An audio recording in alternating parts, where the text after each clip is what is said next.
Welcome to Shukla Study Point. आप सभी का स्वागत है आपके अपने YouTube channel Shukla Study Point में। मैं शिवम शुक्ला आप सभी दोस्तों का हार्दिक स्वागत करता हूं। दोस्तों, आज के वीडियो के अंतर्गत हम बात करेंगे न्यू मॉडल पेपर 2022 के अकॉर्डिंग नई शिक्षा नीति जो लागू हुई है उसके अनुसार जो पेपर पैटर्न में बदलाव हुआ है उसको ध्यान में रखते हुए बीए प्रथम सेमेस्टर अर्थात बीए फर्स्ट सेमेस्टर के बारे में हम चर्चा करने वाले हैं। तो बीए फर्स्ट सेमेस्टर हिंदी साहित्य विषय वस्तु के बारे में चर्चा करेंगे और हिंदी साहित्य का जो प्रश्न पत्र है आपके पाठ्यक्रम के अकॉर्डिंग उसका नाम है हिंदी काव्य। तो हिंदी काव्य में कैसे प्रश्न जो पेपर होगा आपका सेमेस्टर वाइज उसमें जो पेपर में कैसे प्रश्न आएंगे, किस टाइप के प्रश्न आएंगे और कौन कौन से प्रश्न आएंगे, इन समस्त मुद्दों पर आज की वीडियो के अंतर्गत हम चर्चा करने वाले हैं विस्तार से। तो आप सभी लोग एक प्रकार से वीडियो को लाइक और शेयर अवश्य कर दें ताकि आपको नोटिफिकेशन टाइम टू टाइम मिलती रही। और लाइक शेयर करने के माध्यम से अगर ज़्यादा से ज़्यादा जो है व्यूज़ वगैरह इस वीडियो पर आप लोग ला देते हो तो इसी प्रकार से अगर आप लोगों की रिक्वायरमेंट रहेगी तो दूसरा मॉडल पेपर भी आपको देने का प्रयास इसका रहेगा। हालांकि आप 2-3-4 मॉडल पेपर मेरे द्वारा बनाए गए जो है हैंड राइटिंग के माध्यम से हमने इम्पोर्टेंट प्रश्नों को ही कलेक्ट किया है। उसके बाद में हमने जो है आपका मॉडल पेपर सेट तैयार किया है और उसके बाद में आपके सामने प्रस्तुत कर रहा हूं। तो इसको आप लोग देखिए और इसी के हिसाब से आपका पेपर होगा, पेपर आएगा जो कि लिखित टाइप का होना है। ठीक, तो इस प्रकार से मैं बता रहा हूँ अधिकतर विश्वविद्यालय, क्या सभी विश्वविद्यालय में लगभग यही पैटर्न फॉलो होगा और इसी प्रकार से पेपर में प्रश्न आएंगे। अब देखिए यहाँ पर मेरे प्यारे दोस्तों, बीए फर्स्ट सेमेस्टर की मैं बात कर रहा हूँ। ऐसे ही प्रश्न आपको पेपर में देखने को मिलेंगे। मोस्ट इंपॉर्टेंट क्वेश्चंस आंसर इसमें होंगे। कुछ आंसर भी बताने का प्रयास करूंगा इस वीडियो के तहत। ओके, चलिए प्रारंभ करते हैं कक्षा को बिना समय गंवाए। इससे पहले बता दूं आपको, अगर पॉलिटिकल साइंस वाला आपने बीए फर्स्ट ईयर का न्यू सिलेबस नहीं देखा है तो इसको देख लीजिए, जो कि हमने इसमें जो भी बदलाव हुआ है उसको आपको ध्यान में रखते हुए बता दिया है। आपने समाज शास्त्र वाला वीडियो नहीं देखा तो इसको भी देख लीजिए, ये दोनों हो चुके हैं। साथ ही साथ दर्शन शास्त्र का आपके सामने जल्द ही लाने का प्रयास, मनोविज्ञान का जल्द आएगा, जियोग्राफी का भी आ चुका है, इसको भी आप लोग देख लीजिएगा। जियोग्राफी फर्स्ट सेमेस्टर में जो भी बदलाव हुए हैं उसको हमने बता दिया है। इकोनॉमिक्स का जल्द ही आने वाला है, संस्कृत साहित्य का भी जल्द ही देंगे आपको, इंग्लिश लिटरेचर का जल्द ही देंगे। इसी के साथ साथ मध्यकालीन इतिहास का देंगे, प्राचीन इतिहास का भी देंगे और गृह विज्ञान का भी देने का प्रयास रहेगा। प्राचीन इतिहास का थंबनेल आपके सामने प्रस्तुत है, इस प्रकार से आपको देंगे। पॉलिटिकल साइंस का आपका हो ही गया और हिंदी साहित्य का हो ही गया और सोशियोलॉजी तो आपको हमने बता ही दिया। तो इस प्रकार से आपने देखा इतने सारे लेक्चर्स जो होंगे लगभग आपके सिलेबस के होंगे। और ठीक इसी प्रकार से मॉडल पेपर के तौर पर मैं जैसे इसका सिलेबस हमने दे दिया, उसके बाद में सभी का मॉडल पेपर भी आपको देने का प्रयास रहेगा। उसके बाद में और भी मॉडल पेपर अगर आप कहेंगे तो मॉडल पेपर, नहीं तो आपकी कक्षाएं प्रारंभ करवा दी जाएगी। हालांकि कक्षाओं पर भी मैं चर्चा कर रहा हूं, आपकी क्लासेस भी जल्द ही जो है शुरू कर दी जाएंगी। ओके, चलिए प्रारंभ करते हैं कक्षा को बिना समय गंवाए। तो कुछ इस प्रकार से हमने आपके सामने सिलेबस के अकॉर्डिंग पाठ्यक्रम को पाठ्यक्रम के अकॉर्डिंग हमने जो है क्या करा है, मॉडल पेपर आपका तैयार करा है, जो कि मोस्ट इंपॉर्टेंट प्रश्न होंगे उसी को हमने इसमें जो है इकट्ठा किया है। अब एक एक करके हम विस्तार से समझेंगे कि प्रश्नों को और जो है आसानी से समझते हुए चलेंगे। ठीक है, चलिए प्रारंभ करते हैं। सबसे पहले यहाँ पर देखेंगे बीए प्रथम वर्ष हिंदी, मतलब प्रथम सेमेस्टर के बारे में मैं यहाँ पर बात कर रहा हूँ। प्रथम वर्ष मतलब क्या होता है, आप जो है प्रथम वर्ष नहीं बोल सकते, हालांकि आपको मिलेगा लिखा हुआ, बट प्रथम वर्ष अब नहीं रहेगा, आपका प्रथम सेमेस्टर हो गया। प्रथम वर्ष में प्रथम सेमेस्टर, फिर द्वितीय सेमेस्टर आप देखेंगे, एक ही साल में 2 सेमेस्टर हो जाएंगे। तो कहीं ना कहीं पे ये प्रथम वर्ष हमने इसलिए लिख दिया यहाँ पर। प्रथम सेमेस्टर मुख्य रूप से हम यहाँ पर बताएंगे 2022 के आगे वाले जो सत्र आने वाले हैं उनके लिए यह लेक्चर बहुत ही महत्वपूर्ण होगा। ये ऐसा नहीं कि 2022 की परीक्षा के लिए ही इंपॉर्टेंट है, या आने वाली जो 2023 की 24 की जब तक आपका परीक्षा पैटर्न में बदलाव नहीं होगा तब तक ये प्रश्न इंपॉर्टेंट रहेगा, यह बात आप ध्यान रखेंगे। ओके, तो प्रश्न पत्र आपका क्या नाम है, उसका हिंदी काव्य नाम है। New model paper 2022 most important प्रश्नों का जो है इसमें कलेक्शन किया गया है। सबसे पहले जब आप पेपर देने जाएंगे तो एक काम आपका क्या होगा कि सबसे पहले आपको जो ऊपर नोट लिखा होगा निर्देश, इसको जरूर पढ़ना है। सभी खंडों के उत्तर निर्देशानुसार दीजिए, ये आपको लिखा हुआ पेपर में मिलेगा हूबहू। ठीक है, और वहाँ पर आपके सामने यहाँ भी जो अंक होंगे पेपर के, वह अंक भी जो है उसके सामने प्रश्न के सामने लिखे हुए होंगे, तो उसको भी आप लोग देख लीजिएगा। साथ ही साथ अगर आप हिंदी के सिवा किसी अन्य सब्जेक्ट के, अर्थात हिंदी मतलब जो साहित्य है, मान लेते हिंदी साहित्य, उर्दू साहित्य या फिर अंग्रेजी साहित्य, इन सब का पेपर आप देने जाएंगे तो उसमें आपको द्विभाषीय पेपर नहीं मिलेगा। लेकिन अगर आप मान लेते हैं जियोग्राफी का पेपर देने जाएं, आप सोशियोलॉजी का पेपर देने जाएं, आप पॉलिटिकल साइंस का पेपर देने जाएँ तो उसमें आपको दोनों भाषाओं में मिलेगा पेपर। तो आप वहाँ पर जा कर के दोनों भाषाओं में आप जो है जैसे भी आप भाषा से हों आप उसको देखिएगा। हालाँकि हिंदी में आपकी हिंदी भाषा से ही पूछा जाएगा प्रश्न, अंग्रेजी में अंग्रेजी भाषा में, ठीक। तो अब यहाँ पर आपका पेपर जो है वो 3 खंडों में बटा हुआ होगा। खंड आ जिससे अति लघु उत्तरीय प्रश्न, खंड बा जिससे लघु उत्तरीय प्रश्न और खंड सा जिससे दीर्घ उत्तरीय प्रश्न पूछे जाएंगे। खंड आ से मुख्य रूप से एक प्रश्न होता है, उसमें 10 खंड होते हैं और उन 10 के 10 खंडों को आपको करना होता है। ऐसा नहीं कि एक खंड आपको नहीं किया तो आप बाकी 9 आपके बेकार हो जाएंगे, ऐसा बिल्कुल भी नहीं है। आपको 10 के 10 प्रश्न करने हैं, अगर पता है तो करिए, अगर मान लेते हैं आपको 8 ही पता तो 8 करेंगे तो 8 के नंबर आपको मिलेंगे। एक प्रश्न के 2 अंक जो है निर्धारित किए गए हैं इस जो है प्रश्न के लिए। हालांकि इस प्रश्न को आपको लिखते समय कितने शब्दों में लिखना है यह भी बात ध्यान रखेंगे। लगभग आपको 50 शब्दों में लिखने के लिए बताया गया है। तो यहाँ पर आप 50 शब्दों में लिख सकते हैं इसको, किसको, इस प्रश्न को। तो खंड सभी प्रश्नों के उत्तर दीजिए, प्रत्येक प्रश्न का उत्तर लगभग 50 शब्दों में होना चाहिए, ऐसा लिखा हुआ निर्देश मिलेगा खंड आ में। खंड बा की बात की जाए तो खंड बा में आपके प्रश्न जो होंगे लगभग जो है आपके जो ऑफिशियल वेबसाइट के अनुसार अगर मैं बताना चाहूँ तो वहाँ पर बताया गया था कि 8 प्रश्न वहाँ पर दिए गए होंगे, उन 8 में से 5 प्रश्न छांट करके करने होंगे, ठीक। तो उसको हमने वहाँ पर रखा है, अभी आगे चल करके देखेंगे। इसी प्रकार से बीए मतलब किसी प्रकार से जो खंड सा है आपका उसमें 4 प्रश्न बोला गया था बट हमने 5 प्रश्न रख दिया है, तो 5 प्रश्न आएंगे लगभग, या 4 ही प्रश्न दे दिया, कुछ भी दे दे तो आप परेशान मत होइएगा कि 4 दे दिया 5 दे दिया, उनमें से करने आपको 2 ही होंगे। 2 दीर्घ उत्तरीय करने होंगे, 5 लघु उत्तरीय करने होंगे और 10 अति लघु उत्तरीय करने होंगे। यह बात ध्यान रखेंगे। तो 10 और 5 15 और 2 17 क्वेश्चंस आपको करने होंगे। तो इसमें हमने इंपॉर्टेंट प्रश्नों को छाटा है और लिखा है। सबसे पहला प्रश्न आपके सामने हमने कलेक्शन किया है, आदिकाल की कोई 5 प्रवृत्तियों का उल्लेख कीजिए। ऐसा आपके एग्जाम से प्रश्न बन सकता है। बड़े ही इत्मीनान से समझो मेरे प्यारे दोस्तों, अभी कोई देर नहीं हो रही है और ना अभी आपका समय बीत गया, इसीलिए मैं ज़्यादा तेज़ी से आपको नहीं बताऊँगा इस वीडियो में, ताकि आपको समझ में बिल्कुल भी नहीं आएगा अगर मैं तेज़ी से बताऊँगा। इसीलिए मैं आपको यहाँ पर धीरे धीरे इत्मीनान से बताने का प्रयास करूँगा। आदिकाल की कोई 5 प्रवृत्तियों का उल्लेख करने के लिए आपसे एग्जाम से में जरूर पूछेगा, तो इसकी आप पर जो है प्रवृत्तियां बता सकते हैं। वैसे हिंदी साहित्य का जो आदिकाल है, हिंदी साहित्य में आप पढ़ते होंगे 1000 ईस्वी से लेकर के 1375 ईस्वी तक के समय काल को आदिकाल में जो है एक प्रकार से सर्वमान्य मत यही रहा है विद्वानों का। हालांकि अलग अलग विद्वानों ने अलग अलग तरीके से बताया, बट आपको उसमें नहीं फंसना है, ना उसके बारे में बताना है। आपको जो सर्वमान्य मत है उसके बारे में चर्चा करनी है, ठीक है। तो सर्वमान्य मत यही है कि 1000 ईस्वी से लेकर के 1375 ईस्वी तक के समय काल को आदिकाल के नाम से जाना जाता है। आदिकाल की प्रवृत्तियों की अगर मैं बात करूं तो एक तो सबसे पहली बात इसमें आ रही है, सबसे पहला प्रवृत्ति कि इसमें वीर काव्यों की रचना हुई है। लगभग बात की जाए इसमें जो है युद्धों का सजीव चित्रण प्रस्तुत किया गया। जो यहाँ पर वीर काव्यों की रचना हुई लेकिन युद्धों का सजीव चित्रण भी यहाँ पर प्रस्तुत मिलेगा। मतलब जैसे कि जो यहाँ पर कवि हुआ करते थे वीर, मतलब कि वीरगाथा काल के, जिसको मतलब आदिकाल जिसको आप कहते हैं, उसी को वीरगाथा काल रामचंद्र शुक्ला जी ने, जो कि हिंदी साहित्य के सबसे बड़े आलोचक माने जाते हैं, उन्होंने आदिकाल को वीरगाथा काल की उपाधि दी थी, ठीक। और वह एक प्रकार से उन्होंने 12 रचनाएं बताई थी। उन्होंने कहा कि तब 12 रचनाएं प्रमाणिक हमको मिलती हैं, उनमें से लगभग जो है 10 रचनाएं तो जो है वीर काव्य ही है, वीरगाथात्मक ही हैं कि जाकर बिटिया सुंदर देखें जबरन ब्याह ले करवाए, धैर्य डोला समर खेतमा जे जीते तेले उठाए, कई प्रकार की पंक्तियां मिलती हैं। हालांकि अलग भाषा में लिखी गई हैं, उसको हमने अवधी भाषा में अपने हिसाब से आपको बताने का प्रयास किया है। उस समय की भाषा जो थी उसके हिसाब से वहाँ पर लिखने का प्रयास किया गया है, जो है अपभ्रंश मिली कुछ हिंदी, ठीक। तो यहाँ पर चारण भाटों के विशेष रूप से मिलेंगे अतिशयोक्तिपूर्ण अप्रामाणिक ग्रंथों की रचना मिलेगी। यहाँ पर मतलब सारे के सारे ग्रंथ प्रमाणिक नहीं मिलेंगे, अप्रामाणिक मिलेंगे, बट उसमें युद्धों का सजीव चित्रण कैसे है। सजीव चित्रण का मतलब ये होता है कि युद्ध जो व्यक्ति लिखते थे वह राजा के साथ वहाँ पर जाते थे युद्ध में भी कहीं ना कहीं पे, और युद्ध को देखने के बाद में उसका वर्णन करते थे। इसी को कहते हैं युद्धों का सजीव चित्रण या युद्धों का सजीव वर्णन करना। मतलब कि जब राजा के साथ या फिर मतलब युद्धों का आँखी देखा हाल ही क्या कहलाता, सजीव चित्रण सजीव वर्णन कहलाता है, सिंपल भाषा में समझो। तो वीर काव्यों की रचना इसमें हुई है, पहली प्रवृत्ति। दूसरी प्रवृत्ति आप लिख सकते हैं कि लौकिक एवं धार्मिक साहित्य की रचना हो सकती है। इसमें क्या लौकिक एवं धार्मिक साहित्य की रचना हुई है।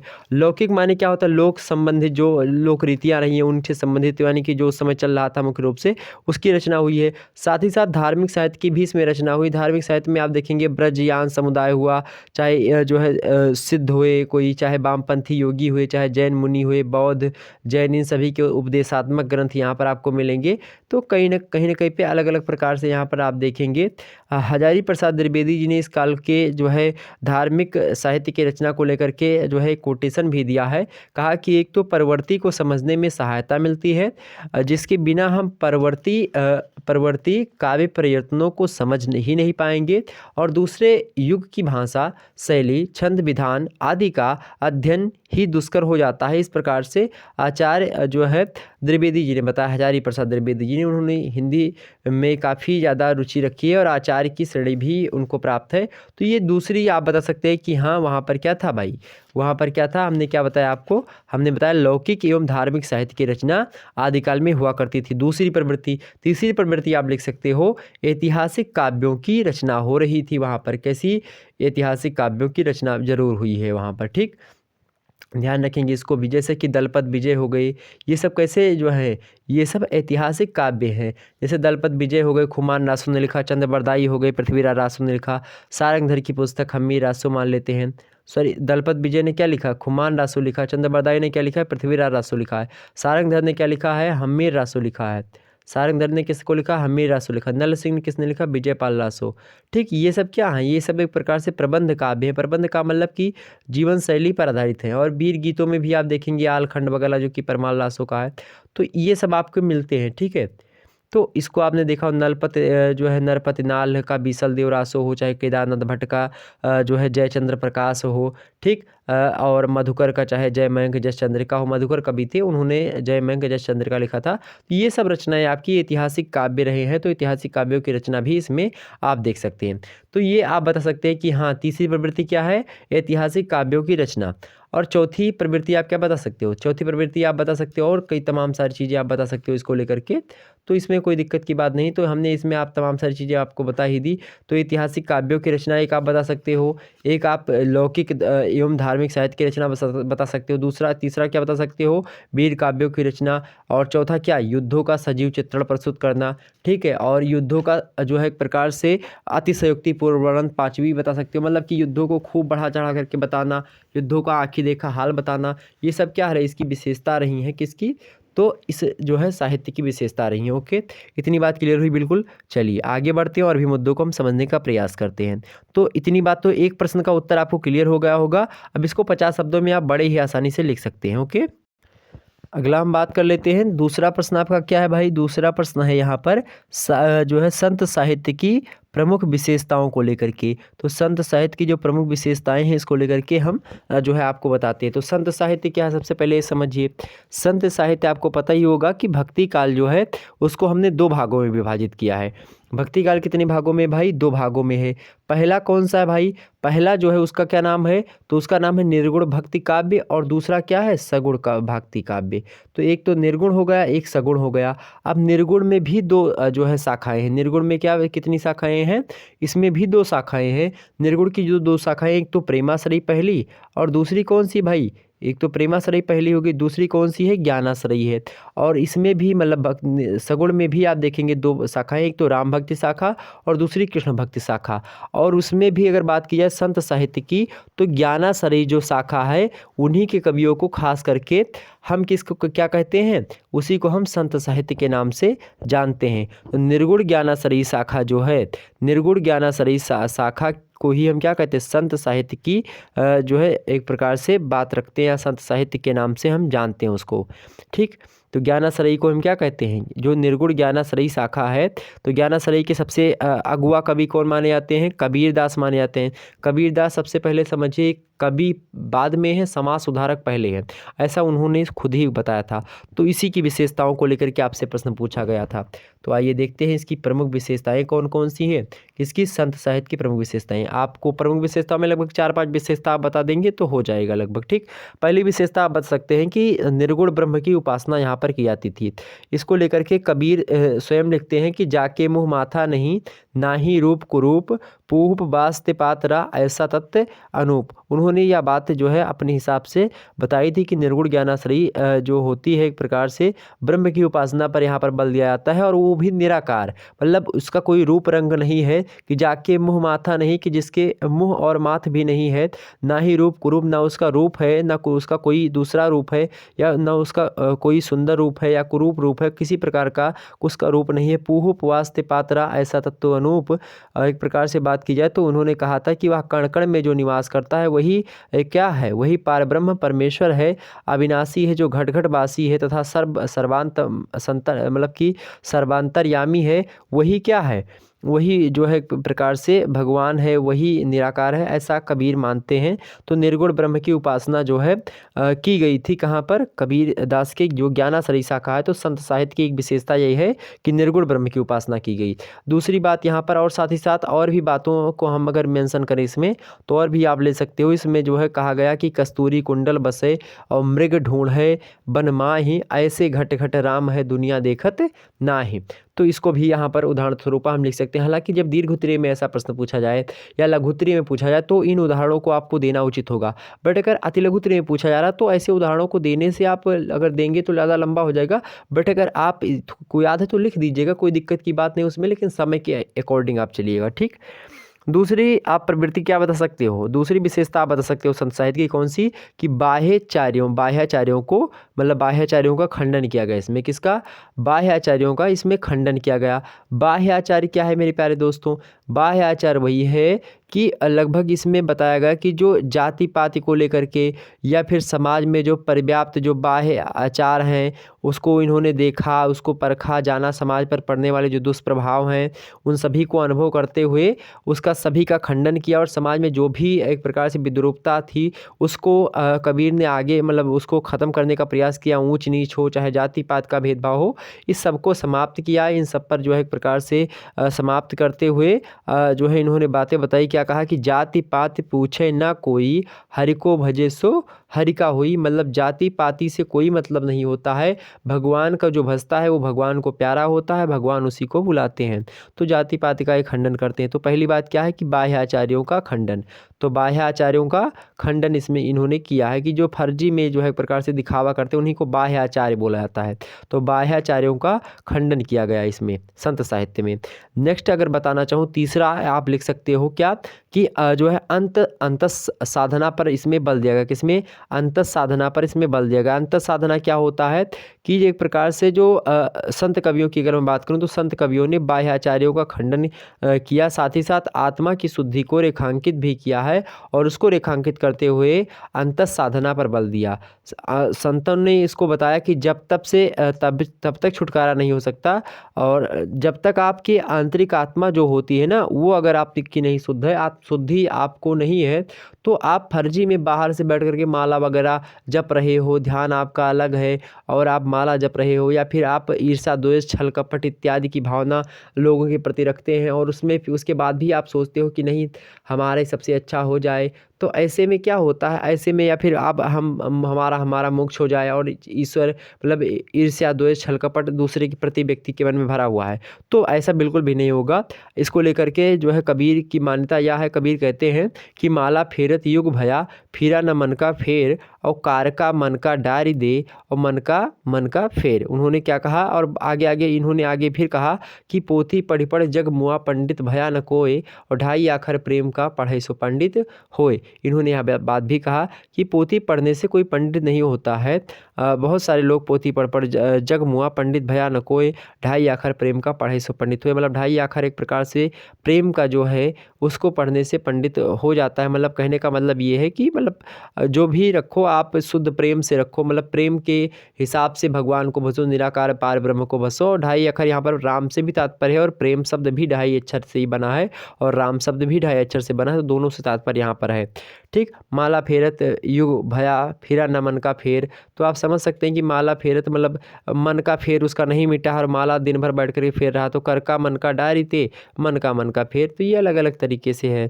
तो इसको आप यहाँ पर लिख सकते हो, मतलब यहाँ पर ये मत लिखिएगा, बट अगर दीर्घ उत्तरीय में प्रश्न पूछा जाए तो आप लिख सकते हो अंत साधना पर, इसमें बल दिया गया, एक लाइन में आप लिख देंगे सीधे सीधे। ठीक।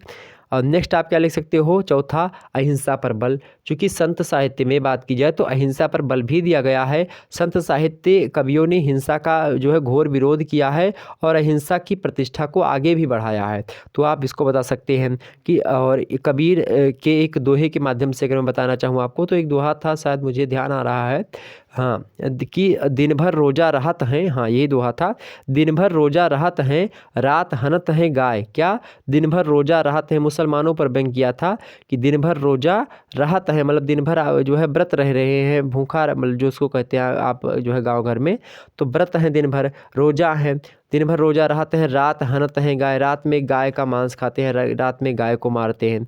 यह तो खून वह बंदगी, ऐसे कुछ था कि यह तो खून वह बंदगी कैसे खुशी खुदाए, हाँ कैसे खुशी खुशी खुदाए, कि यह तो खून वह बंदगी, यह तो खून वह बंदगी कैसे खुशी खुदाए, यही बात थी। मतलब आपको रोज़ा रहने से कोई फ़ायदा नहीं है, अगर आप गाय रात में खा रहे हो तो खुदा कैसे खुश होगा जब आप जीव हत्या कर रहे हैं। तो जीव हत्या कर इसमें घोर विरोध किया गया और मुसलमानों पर व्यंग भी प्रस्तुत किया गया यहाँ पर। ठीक। तो और इसके साथ ही साथ जो है और भी बातें इन्होंने बताई हैं, कबीर ने आगे बताई कि बकरी पाती खात है और ताकी काढ़ी खाल, और जो नर बकरी खात है ताको कौन हवाल। उन्होंने कहा ये भी एक प्रकार से उसी समय के, एक प्रकार से जब बकरी लोगों को, मतलब जो बकरी होती है ना, उसको आप देखते होंगे अभी भी बहुत सारे लोग जो है बकरी वगैरह खाते हैं, और खानी तो नहीं चाहिए बिल्कुल भी, अगर मेरे हिसाब से बात की जाए तो। हालांकि उनका खुद का मैटर है कि खाएं कि ना खाएं, लेकिन खाना तो बिल्कुल भी नहीं चाहिए सब। तो इन्होंने क्या बताया कि बकरी पाती खाता है ताकि काढ़ी खाल, मतलब बकरी जो क्या खाती है, पत्ती खाती है, और उसकी जो है खाल जो है उसके निकालने के बाद में जो नर बकरी खाते हैं ताको कवन हवाल, जब बकरी पत्ती खाती है उसकी खाल जो होती है निकाल ली जाती है, और जो व्यक्ति बकरी खाता है उसकी क्या हाल होगी, ये कबीरदास जी सोचते हैं। नेक्स्ट आप और भी बता सकते हो, पांचवी विशेषता बता सकते हो संत साहित्य की, संसार की आसरता का निरूपण इसमें किया गया। आसरता मतलब क्या होता है, कबीर ने कहा कि ऐसा यह संसार है जैसा सेमर फूल, दिन दस के व्यवहार में झूठे रंग न फूल, मतलब एक प्रकार से आसरता का निरूपण इसमें किया गया। संसार जो है नश्वर है, मतलब संसार जो है क्या कैसा है, नश्वर है, मतलब कि जैसे आप देखेंगे नैनम छिद्दन शस्त्राणि नैनम दहति पावक, कहा न चैनम किलदंति आपो न शोषयति मारुतः। जिस प्रकार से आत्मा जो होती है जरमर होती है और शरीर नश्वर होता है, ठीक इसी प्रकार से यह संसार जो होता है माया रूपी, यह भी नश्वर है, यह कुछ भी नहीं है जो हम आपको दिखाई पड़ रहा है। इसीलिए इसमें जो है संत साहित्य में संसार की आसरता का निरूपण किया गया, एक शब्द में आप लिखें। नेक्स्ट आप बता सकते हो गुरु की महिमा का निरूपण इसमें किया गया बड़ी अच्छे तरीके से। आपको दोहा याद होगा कबीर का कि गुरु गोविंद दो खड़े काके लागू पाँव, बलिहारी घोड़ा अपने गोविंद दियो बताए। इसमें आपने सुना, ये दोहा तो बहुत ज़्यादा प्रचलित है, आपने सुना होगा। या इसी के साथ साथ और भी कबीर का एक दोहा इसके संदर्भ में ले सकते हैं गुरु की महिमा को लेकर के, कि राम नाम के पट तरे और देवे को कछु नाहि, और क्या लय गुरु संतोष ये हौस रही मन माहि। ये भी दोहा उसका जो है अच्छा निरूपण प्रस्तुत करता है। साथ ही साथ नाम की महत्ता का वर्णन इसमें भी किया गया है। कबीरदास का एक कथन आपको पता होगा, और ये बड़ा फेमस दोहा है कबीरदास का, सभी को पता होगा लगभग। नाम की महत्ता का वर्णन करते हुए उन्होंने कहा था कि कबीर कूता राम का मोतिया मेरा नाव, और गले नाव की जेवड़ी जित खींचे तित जाऊँ। ठीक, मतलब कि कबीर जो है कूता राम का मोतिया मेरा नाम, कि मोतिया मेरा नाम है, मैं जो है राम का प्रभु, निराकार प्रभु का जो राम जी हैं उनका मैं क्या हूँ, कुत्ता हूँ, मोतिया मेरा नाम है, और मेरे गले में जो है राम नाम की पट्टा पड़ चुकी है, राम नाम की माला पड़ चुकी है। अब जहाँ पर वो माला मुझे खींचेगी मैं उधर को जो है चला जाऊँगा, जित खींचे तित ताऊँ, या फिर जीत जाऊं। तो ये बातें हैं, तो इतने चीज़ें हमने आपको बता दी। तो ये दो प्रश्न आपके हो गए तैयार। तो यहाँ पर हमने इतनी चीज़ें बता दी, और ये जो हमने बताया है ना, ये दीर्घ उत्तरीय टाइप का विश्लेषण हमने किया है, ध्यान रखेंगे। इतना सारा आपको नहीं लिखना पड़ेगा वहाँ पर, बट हमने यहाँ पर दीर्घ उत्तरीय टाइप का विश्लेषण आपके सामने पूरा का पूरा कर दिया। आदिकाल की प्रमुख आप यहाँ से अगर पूछा जाए आदिकाल की प्रमुख प्रवृत्तियों का उल्लेख कीजिए लघु उत्तरीय में चाहे दीर्घ उत्तरीय में, तो आप उसको भी कर लेंगे। अति लघु उत्तरीय में पूछा जाएगा तो भी कर लेंगे। अगर इसमें आपसे लघु उत्तरीय का, दीर्घ उत्तरीय का, अति लघु उत्तरीय का कोई भी प्रश्न पूछा जाएगा संत साहित्य की विशेषताओं को लेकर के, तो आप कर लेंगे। नेक्स्ट प्रश्न आपके सामने क्या है, भक्ति काल की प्रमुख काव्य शाखाएँ कौन सी है। तो हमने आपको इससे पहले बताई थी भक्ति काल की जो प्रमुख शाखाएं हैं उसके बारे में, तो आपको विस्तार से पहले समझा दिया था कि भक्ति काल की जो है मुख्य रूप से बात की जाए तो 2 शाखाएं हैं। आप कैसे बनाइए, भक्ति काल की मुख्य रूप से 2 शाखाएं हैं।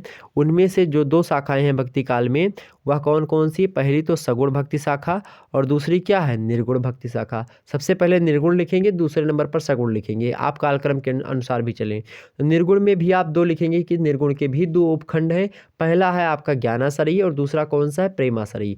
आप आगे आएंगे जो है सगुण भक्ति शाखा। सगुण भक्ति शाखा में भी 2 उपखंड हैं, एक तो कृष्ण भक्ति शाखा पहले आती है, उसके बाद में राम भक्ति शाखा आती है।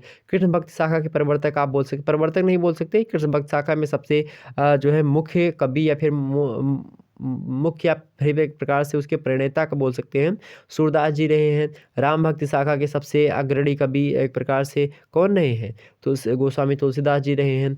और ज्ञानाश्रयी में कबीर का नाम सबसे अग्रणी में आता है। साथ ही साथ बात की जाए प्रेमाश्रयी में तो मलिक मोहम्मद जायसी का नाम आता है। तो ये चारों मोस्ट इंपॉर्टेंट कवि हैं भक्ति काल के, जो कि आप पढ़ते हैं। ठीक, भक्ति काल को हिंदी साहित्य का स्वर्ण युग भी कहा जाता है।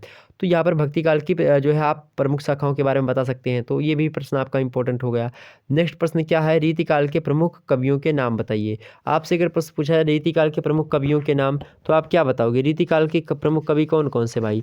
रीतिकाल को सबसे पहले आपसे कभी पूछ लिया जाए कि रीतिकाल को कितने जो है भागों में बांटा गया, तो आप क्या बताओगे। मैं 2-3-4 प्रश्न यहीं पर बता दूं आपको, ताकि आपको एक ही वीडियो देखें और उसी में सारी की सारी बातों को पता चल जाए।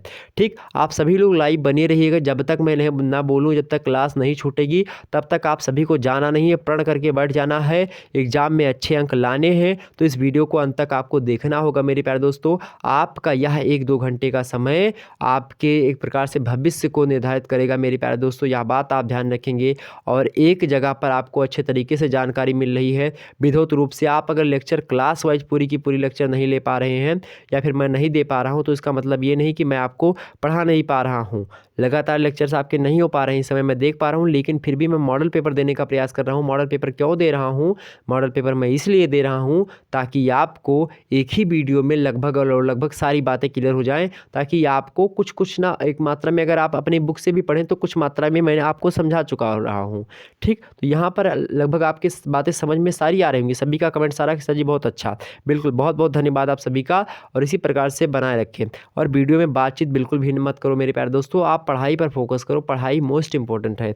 ठीक, और ध्यान रखेंगे, ये मैं बता दूं, ये जो लेक्चर है आप हिंदी काव्य जो पढ़ रहे हो, हिंदी साहित्य का इतिहास वगैरह जो आप इसमें आ रहा है, ये BA थर्ड ईयर के लिए भी और BA सेकंड ईयर के लिए भी इंपॉर्टेंट है। BA सेकंड ईयर में आधुनिक हिंदी काव्य पढ़ोगे, अभी आगे चल करके जो जयशंकर प्रसाद, सूर्यकांत त्रिपाठी, निराला, महादेवी वर्मा ये सब आएंगे, वो आपके लिए भी इंपॉर्टेंट है। तो इसलिए BA second year third year वालों के लिए तो इंपॉर्टेंट है ही, साथ ही साथ फर्स्ट सेमेस्टर का तो ये इंपॉर्टेंट है, उसी का पूरा सिलेबस है। तो प्रश्न क्या है आपका, रीतिकाल के प्रमुख कवियों के नाम। रीतिकाल के प्रमुख कवियों के नाम कौन कौन से भाई आप बता सकते हो। रीतिकाल में जैसे कि बात की जाए, केशवदास का नाम अग्रणी आता है। केशवदास चूंकि प्रवर्तक माने जाते हैं, आचार्य शुक्ला ने इनको प्रवर्तक माना है कि केशवदास को माना क्या चिंतामणि को माना है, हमें ध्यान नहीं आ रहा अभी से, आप जिसको पता हो कमेंट सेक्शन में बता दीजिएगा। ठीक, तो आचार्य केशवदास को कठिन काव्य का प्रेत भी कहा जाता है। इनकी एक रचना है रामचंद्रिका, जिसको क्या कहा जाता है, छंदों का अजायब घर कहा जाता है। और क्यों कहा जाता है छंदों का अजायब घर, इसलिए कहा जाता है छंदों का अजायब घर क्योंकि इसमें छंदों को बहुत ज़्यादा मात्रा में भरा गया, मतलब उसमें बहुत ज़्यादा छंदों का प्रयोग करके रामचंद्रिका लिखा गया है। तो केशवदास, बिहारी लाल का नाम ले सकते हैं आप। बिहारी लाल को क्या कहा जाता है, गागर में सागर भरने का काम बिहारी लाल ने किया है। बिहारी की एकमात्र रचना है और वही रचना करके जो है ये अमर हो गए हिंदी साहित्य जगत में। रचना कौन सी, बिहारी सतसई। सतसैया के दोहरे जो नावक के तीर देखन में छोटे लगे घाव करे गंभीर, इस प्रकार से इनका दोहा प्रचलित है। ठीक, कहत नट रिझत खिजत मिलत खिलल जियात, भरे भुवन में करते हैं नैन नहीं सौबात। इनकी रचनाएं संकलित है। बिहारी लाल की भी कुछ दोहे संकलित हैं आपके पाठ्यक्रम में, केशवदास भी संकलित हैं आपके पाठ्यक्रम में। नेक्स्ट कौन है, चिंतामणि, ये भी आप जो है रीतिकाल के ही हैं। पद्माकर आपके हैं, घनानंद हैं, बोधा हैं, ठाकुर हैं, सेनापति घनानंद भी आपके पाठ्यक्रम में होंगे शायद। और उसके अंदर भूषण है, भिखारी बिहारीदास हैं, ग्वाल हैं, ये सब रीतिकाल के प्रमुख कवि हैं। रीतिकाल की 2 रचनाएं आपसे कभी कभी एग्जाम से पूछ सकता है, तो रामचंद्रिका और बिहारी ससाई का नाम आप लिख दीजिएगा, मोस्ट इंपॉर्टेंट है। ठीक है, आपसे पूछे कि रीति मुक्त धारा, चूँकि रीतिकाल की बारे में बात करूँ तो रीतिकाल जो है उसमें 3 जो है धाराएं मुख्य रूप से रीतिकाल में हमको देखने को मिलती। कितनी धाराएं भाई? 3 धाराएं हमको रीतिकाल में मुख्य रूप से देखने को मिलती हैं। 3 धाराओं में बात कीजिए, एक तो पहली जो धारा है वो उसका क्या नाम है? रीति मुक्त धारा। एक दूसरी क्या है? रीतिबद्ध। और तीसरी क्या है? रीति, मतलब पहली क्या है? रीतिबद्ध आप मान लीजिए, दूसरी क्या है? रीति मुक्त, और तीसरी क्या है? रीति सिद्ध। रीतिबद्ध की अगर मैं बात करूँ, रीतिबद्ध धारा की मेरे प्यारे दोस्तों, रीतिबद्ध धारा की अगर मैं बात करूँ तो उसमें जैसे कि आपके केशवदास हो गए, ये सब जो हैं जो कि रीतियों में बंधे हुए रचनाएं लिखते थे, उन वो आते। केशवदास हो गए और भूषण हो गए, चिंतामणि हो गए, ये सब जो हैं किस में है भाई? तो ये सब रीतिबद्ध में आते हैं, मतलब रीतियों की परंपरा जो थी उसी परंपरा का जो है एक प्रकार से आगे बढ़ा उसी परंपरा को। जैसे ये अलंकार, छंद अलंकार को लिखते गए, तो ये सब जो है रीतिकाल के जो है एक प्रकार से क्या रहे हैं? रीतिबद्ध धारा से रहे हैं। रीति जो है मुक्त धारा से कभी कभी एग्जाम से पूछ लेता है। तो रीति मुक्त जो है धारा की बात की जाए तो उसमें कौन कौन है भाई? एक तो घनानंद है, दूसरे ठाकुर हैं। घनानंद, ठाकुर, आलम, ये सब कौन है?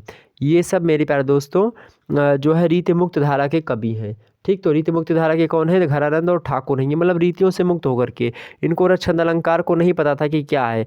ये लोग प्रेम करते थे और उसी के हिसाब से रचनाएं लिखा करते थे। रीति में बंद करके नहीं लिखा करते थे, जैसा मन में आया वैसा लिखते थे। और इसमें एक व्यक्ति का नाम है बिहारी। तो बिहारी जो थे वह रीति सिद्ध धारा से थे। रीति सिद्ध कवि वे कवि होते हैं जो कि रीतियों को जानते थे, रस अलंकार छंद सारे के सारे काव्य गुण जानते थे, लेकिन वो काव्य शास्त्र जानते हुए भी काव्य शास्त्र नहीं लिखते थे, और एक प्रकार से उनके में वैसे दोहे प्रचलित हो जाते हैं। तो जो है रीति सिद्ध धारा के कौन है भाई? बिहारी जी हैं। ठीक, इतनी बात क्लियर हो गई।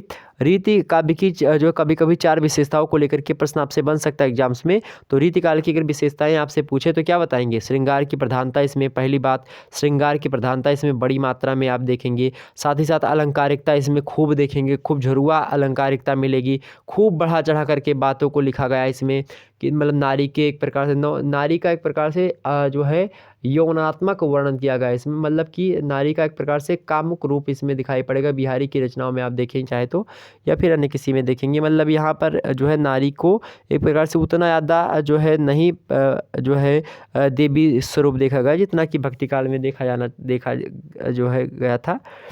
इसमें नारी को लगभग एक भोग की वस्तु मानी जाती रही है, और इसमें नारी का दूसरा एक प्रकार से जो है बात किया गया है, नारी का प्रेयसी के रूप में चित्रण इसमें किया गया है। ठीक, तो एक शैली अभी आप लिख सकते हैं, एक जो है विशेषता नारी का प्रेयसी रूप में चित्रण। इसी के साथ साथ इसमें मुक्तक शैली का प्रयोग किया गया, इसमें प्रबंधात्मक शैली नहीं मिलेगी, जबकि भक्ति काल में आप देखेंगे प्रबंध शैली में लिखे गए काव्य। प्रबंध शैली वह शैली होती है मेरे प्यारे दोस्तों जिसमें क्या होता है, किसी एक व्यक्ति की पूरी जीवन गाथा लिखी होती है। जैसे रामचरितमानस जो है वो एक पुस्तक है, किस पर आधारित है? जो है भगवान श्री रामचंद्र के जीवन पर आधारित है। ठीक, जीवन की समस्त घटनाओं को इसमें लगभग रखा गया, समाहित करने का प्रयास।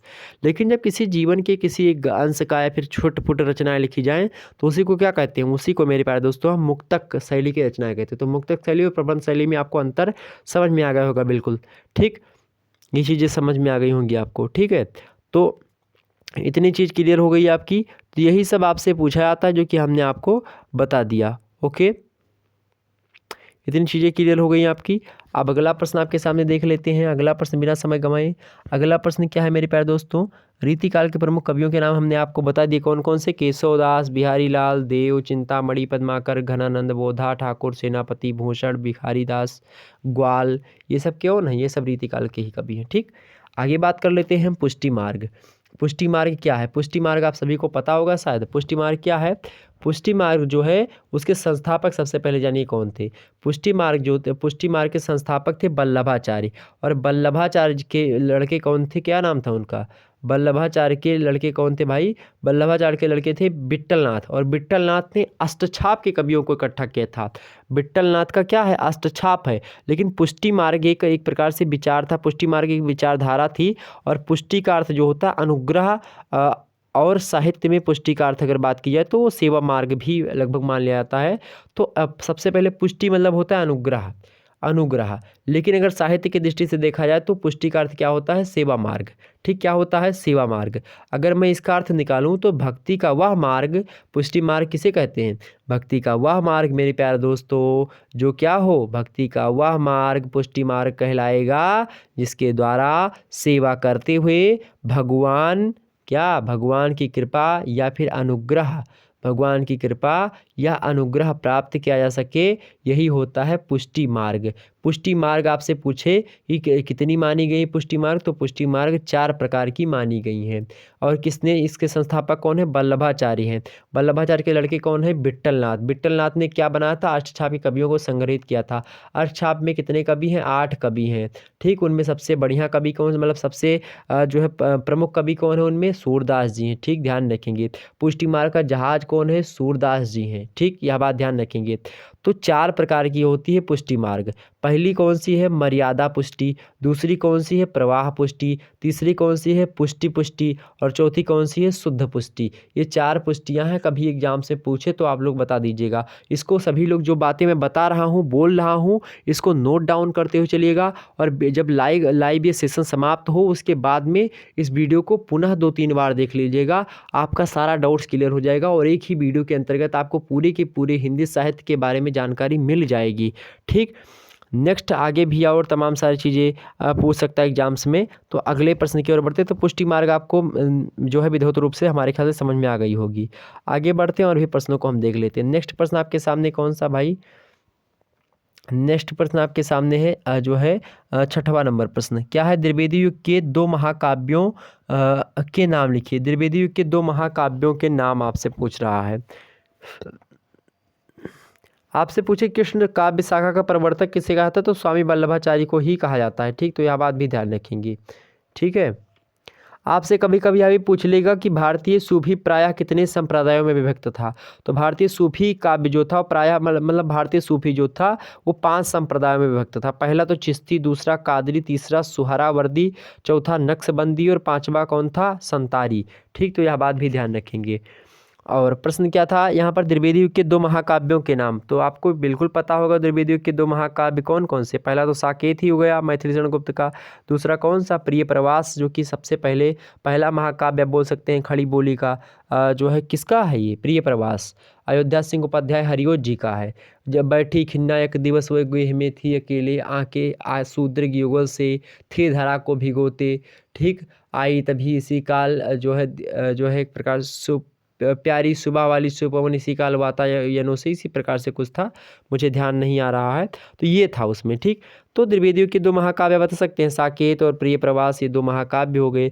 आपसे एग्जाम में और भी प्रश्न पूछ सकता है। भारतेंदु युग के 2 कवियों के नाम आपसे पूछ सकता है, तो क्या बताएंगे? भारतेंदु युग तो भारतेंदु जी हो ही गए, भारतेंदु हरिश्चंद्र। और उन्हीं के पैरेलल भारतेंदु जी के ही समकक्ष रहते थे प्रताप नारायण मिश्रा जी। वो भी बड़े इंपॉर्टेंट व्यक्ति माने जाते हैं, इंपॉर्टेंट कवि हैं वो, ये भी ध्यान रखेंगे। ओके, आपसे एग्जाम्स में द्विवेदी युग के जो है 2 कवियों के नाम भी पूछ सकता है। तो आप 2 कवि का अयोध्या सिंह उपाध्याय हरिओत को बता दीजिएगा, मैथिलीशरण गुप्त जी को बता दीजिएगा। और भी विद्वान हैं इसमें द्विवेदी युग में, जैसे एक तुम जो जिनके नाम पर द्विवेदी युग पढ़ा। द्विवेदी युग किसके नाम पर पढ़ा है? महावीर प्रसाद द्विवेदी जी के नाम पर पढ़ा। क्यों पढ़ा? क्योंकि महावीर प्रसाद द्विवेदी जी ने ही वो जो है क्या रखा था? महावीर प्रसाद द्विवेदी जी ने ही 1901 ईस्वी 1903 ईस्वी में क्या संभाला था? 1903 ईस्वी में लगभग काशी नगरी प्रचारी सभा की अध्यक्षता उन्होंने अपने हाथ में ग्रहण की थी। इसलिए द्विवेदी युग के जो है प्रकार से वो क्या है? प्रतिनिधि कवि, मतलब प्रतिनिधि कवि बोल सकते हैं, फिर प्रणेता प्रवर्तक बोल सकते हैं। लेकिन द्विवेदी युग के जो है प्रतिनिधित्व किसने किया, लगभग बात की जाए राष्ट्र कवि के रूप में, तो मैथिलीशरण गुप्ता जी ने है। जी हैं, ओके, ध्यान रखेंगे। और द्विवेदी युग के और भी कवि हैं, जैसे रामनरेश त्रिपाठी जी हैं, श्रीधर पाठक जी हैं, मुकुटधर पांडे हैं। इन सभी का नाम आप ले सकते हैं, उसमें कोई दिक्कत की बात नहीं है। तो ये था आपका। ठीक, इतनी बात क्लियर हो गई, इतनी बात क्लियर हो गई मेरे प्यारे दोस्तों। तो ये चीज़ें हो गई आपकी। आगे बढ़ते हैं और भी प्रश्नों को हम देखते हैं। अगला प्रश्न क्या था? अगला प्रश्न है आपका, आधुनिक हिंदी कविता को कितने भागों में विभक्त किया गया है? आधुनिक हिंदी कविता को कितने भागों में विभक्त किया गया है? आधुनिक हिंदी कविता को कितने भागों में विभक्त किया गया है? तो मेरे प्यारे दोस्तों, अगर मैं बात करूं आधुनिक हिंदी कविता को, तो 5 भागों में विभक्त किया। कितने भागों में?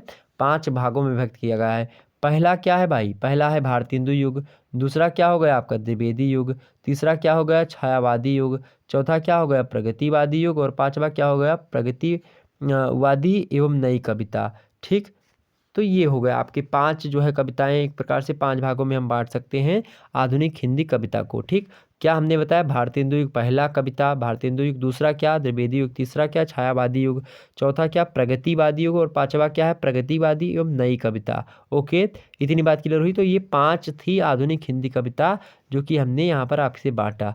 आपसे कभी कभी लेकर के जो है द्विवेदी युग की काव्य की विशेषताओं को लेकर के प्रश्न पूछ सकता है, तो आप उसमें विशेषताओं में बता दीजिएगा कि वर्ण प्राधान्य, अतीत गौरव का जो है इसमें बखान किया जाता था, वर्णन प्रधान जो है द्विवेदी युग में खूब इतिवृत्तात्मकता देखने को मिलेगी। इतिवृत्तात्मकता का मतलब होता है द्विवेदी युग की अगर मैं बात करूं कि खूब वर्णन करना, जिसको आप कहते हैं वर्णन प्रधान्य। तो वर्णन प्रधान्य बोले चाहे इतिवृत्त बोले उसको, मतलब कि खूब ज़्यादा बढ़ा चढ़ा करके वर्णन करना किसी चीज़ का। ठीक, और दूसरा आप बता सकते हैं अतीत गौरव का बखान इसमें क्या आता था। तीसरा बता सकते हो आदर्शवादिता, चौथा देश प्रेम की भावना थी इसमें खूब। रामनरेश त्रिपाठी, मैथिली शरण गुप्त, श्रीधर पाठक, मुकुटधर पांडे, अयोध्या सिंह उपाध्याय, ये सब जो है राष्ट्र प्रेम को लेकर के रचनाएं लिखा करते थे। उसमें रामनरेश त्रिपाठी और मैथिली शरण गुप्त जी का नाम अग्रणी है। ठीक, तो ये हो गया यहाँ पर आपका जो है आधुनिक जो है कविता के बारे में जो हमने आपको बता दिया। वैसे नई कविता की अगर मैं बात करूँ, जो हमने नई कविता बताई है, आपसे एग्जाम से प्रश्न पूछेगा नई कविता की प्रमुख कवि कौन कौन से रहे हैं। नई कविता में जो है कौन कौन से कवि रहे हैं भाई, सच्चिदानंद हीरानंद वात्स्ययन अज्ञे का नाम आप सबसे पहले ले सकते हैं इसमें। नई कविता में उसी के प्रणेता हैं, नई कविता के प्रवर्तक माने जाते हैं अज्ञे जी। और दूसरे आप गजानन माधव मुक्तिबोध, ये दोनों आपके पाठ्यक्रम में संकलित हैं। शमशेर बहादुर सिंह, इसके अलावा वीरेंद्र कुमार जैन, भवानी प्रसाद मिश्रा, धर्मवीर भारती, ये सब नई कविता के कवि हैं। तो कभी आपसे पूछे नई कविता के प्रमुख कवियों के नाम बताइए, तो क्या बताएंगे, अज्ञे जी, गजानन माधव मुक्तिबोध, मुक्तिबोध उनका उपनाम है, अज्ञे सच्चिदानंद हीरानंद वात्स्ययन अज्ञे का पूरा नाम है, मतलब अज्ञे उनका उपनाम है। शमशेर बहादुर सिंह, वीरेंद्र कुमार जैन, धर्मवीर भारती, भवानी प्रसाद मिश्र, इन सभी कवियों के नाम आप बता दीजिएगा। ठीक है, तो आगे बढ़ते हैं और भी प्रश्नों को समझ लेते हैं। अगला प्रश्न क्या है आपसे, आधुनिक हिंदी कविता को कितने भागों में विभक्त किया गया। इसको हमने बता ही दिया आपको, 5 भागों में विभक्त किया गया। कौन कौन सा भाग बताया, भारतेंदु युग, द्विवेदी युग, छायावादी युग और प्रगतिवादी युग और प्रगतिवादी एवं नई कविता युग। ठीक है, नेक्स्ट प्रश्न आपका अगला प्रश्न है, अष्टछाप कवियों का नाम उल्लेख कीजिए। अष्टछाप के कवियों का नाम उल्लेख करने के लिए प्रश्न पूछ रहा है। अष्टछाप हमने बताया था कि जो वल्लभाचार्य थे उन्होंने क्या किया था, वल्लभाचार्य जी ने जो है क्या बनाया था, पुष्टि मार्ग बनाया था। पुष्टि मार्ग, पुष्टि कितने प्रकार की हमने आपको अभी भी बताई थी, 4 प्रकार की पुष्टि होती है। 4 प्रकार की पुष्टि बताई थी हमने, मर्यादा पुष्टि, हमने दूसरा बताया प्रवाह पुष्टि, हमने तीसरा बताया पुष्टि पुष्टि और चौथा बताया सुष्टि मतलब शुद्ध पुष्टि। ठीक, 4 पुष्टि होती थे। और वल्लभाचार्य इसके कौन थे, संस्थापक थे। पुष्टि का मतलब क्या होता है, अनुग्रह। साहित्य में इसका अर्थ क्या होता है, सेवा मार्ग। ठीक, ध्यान रखेंगे, मतलब जो पुष्टि मार्ग होता है क्या होता है, हमने आपको जो है बताया था कि पुष्टि मार्ग वह मार्ग होता है जिसके द्वारा सेवा करते हुए भगवान की कृपा का या कृपा की जाए, फिर कृपा प्राप्त की जाए, फिर अनुग्रह प्राप्त किया जा सके। ठीक है, यही पुष्टि मार्ग है। तो जो वल्लभाचार्य थे उन्हीं के लड़के थे कौन, विट्ठलनाथ। और विट्ठलनाथ ने ही क्या किया था, आचार्य वल्लभ के पुत्र थे गोस्वामी विट्ठलनाथ। गोस्वामी विट्ठलनाथ जी ने जो है 4 शिष्यों को उठाया, कहाँ से, खुद के 4 शिष्यों को उठा लिया। और 4 शिष्य उनके कौन थे, तो गोस्वामी विट्ठलनाथ के 4 शिष्य थे इसमें। और 4 शिष्य कहाँ के थे भाई, 4 शिष्य थे उनके पिता वल्लभाचार्य के। तो वल्लभाचार्य के 4 शिष्यों को उठाया और 4 विट्ठलनाथ के शिष्य थे, और चारों को मिला दिया, 4 जोड़ दिया तो कितने हो गए, 8 व्यक्ति हो गए। अब इसी को इन्होंने क्या कर दिया, अष्टछाप कर दिया। अब पूछ क्या क्वेश्चन रहा है कि अष्टछाप में किन्हीं मतलब अष्टछाप के कवियों का नाम उल्लेख कीजिए। अष्टछाप में 8 कवि हैं तो 8 के नाम लिख दीजिएगा आप। सबसे पहले 4 शिष्य जो कि वल्लभाचार्य जी के, उनके नाम मैं बता दूं आपको। तो सबसे पहले कुंभन दास, सूरदास, परमानंद दास, कृष्णदास, ये 4 व्यक्ति हैं वल्लभाचार्य के शिष्य। तो कभी कभी आपसे एग्जाम से वल्लभाचार्य के शिष्य को लेकर के भी प्रश्न पूछ लिया जाता है। ये जो है कौन है, तो कुंभन दास, सूरदास, परमानंद दास, कृष्णदास, ये वल्लभाचार्य के शिष्य हैं। अगर आपसे पूछे कि जो 4 शिष्य जो कि जो है गोस्वामी विट्ठलनाथ के हैं, उनमें बात की जाए तो गोविंद स्वामी, नंददास, छित स्वामी और चतुर्भुज दास जो हैं, ये 4 शिष्य किसके हैं, विट्ठलनाथ के हैं। इनको 4 शिष्य विट्ठलनाथ के और 4 वल्लभाचार्य के, चारों को मिलाकर के क्या बना था, अष्ट सखा का मंडल बनाया था किसने, विट्ठलनाथ ने। और अष्ट सखा का यही मंडल जो है अष्टछाप के नाम से जाना जाता है। और इन अष्टछाप के कवियों में जो महात्मा सूरदास जी हैं उनका प्रमुख स्थान है। यह बात भी मैं आपको बता दूं। तो इतनी बातें क्लियर हो गई। तो अष्टछाप आप कभी मत भूलिएगा। ठीक, आपसे कभी कभी प्रश्न एग्जाम से पूछ सकता है कि कृष्ण भक्ति शाखा का प्रतिपाद्य विषय क्या था। प्रतिपाद्य विषय का मतलब होता है, प्रतिपाद्य शब्द आप ध्यान रखेंगे, प्रतिपाद्य क्या होता है। प्रतिपाद्य का मतलब होता है मेरे प्यारे दोस्तों कि उसका जो एक प्रकार से उद्देश्य क्या रहा है। तो कृष्ण भक्ति शाखा का प्रतिपाद्य विषय कृष्ण की अनन्य भक्ति, उनके बाल्यकाल का वर्णन रहा है, गोपी विरह का वर्णन रहा है, और साथ ही साथ भगवान श्री कृष्ण के द्वारा जो रासलीला की गई है उसका वर्णन भी आप कृष्ण भक्त शाखा में देख सकते हैं। तो ये सारी चीज़ें आपसे एग्जाम से प्रश्न बन सकती, तो आप लोग बड़े आसानी से हमने आपको बता दिया। आपसे प्रश्न पूछे जो है और भी पूछ सकता है कि आधुनिक कविता की 3 विशेषताएं बताइए, आधुनिक कविता की 4 विशेषताएं, कुछ भी प्रश्न पूछ ले या आधुनिक कविता की विशेषताएं बताइए। तो क्या आधुनिक कविता में कौन सी विशेषताएं हो सकती हैं। एक तो खड़ी बोली में काव्य रचना वहाँ पर होती थी, सबसे पहली विशेषता।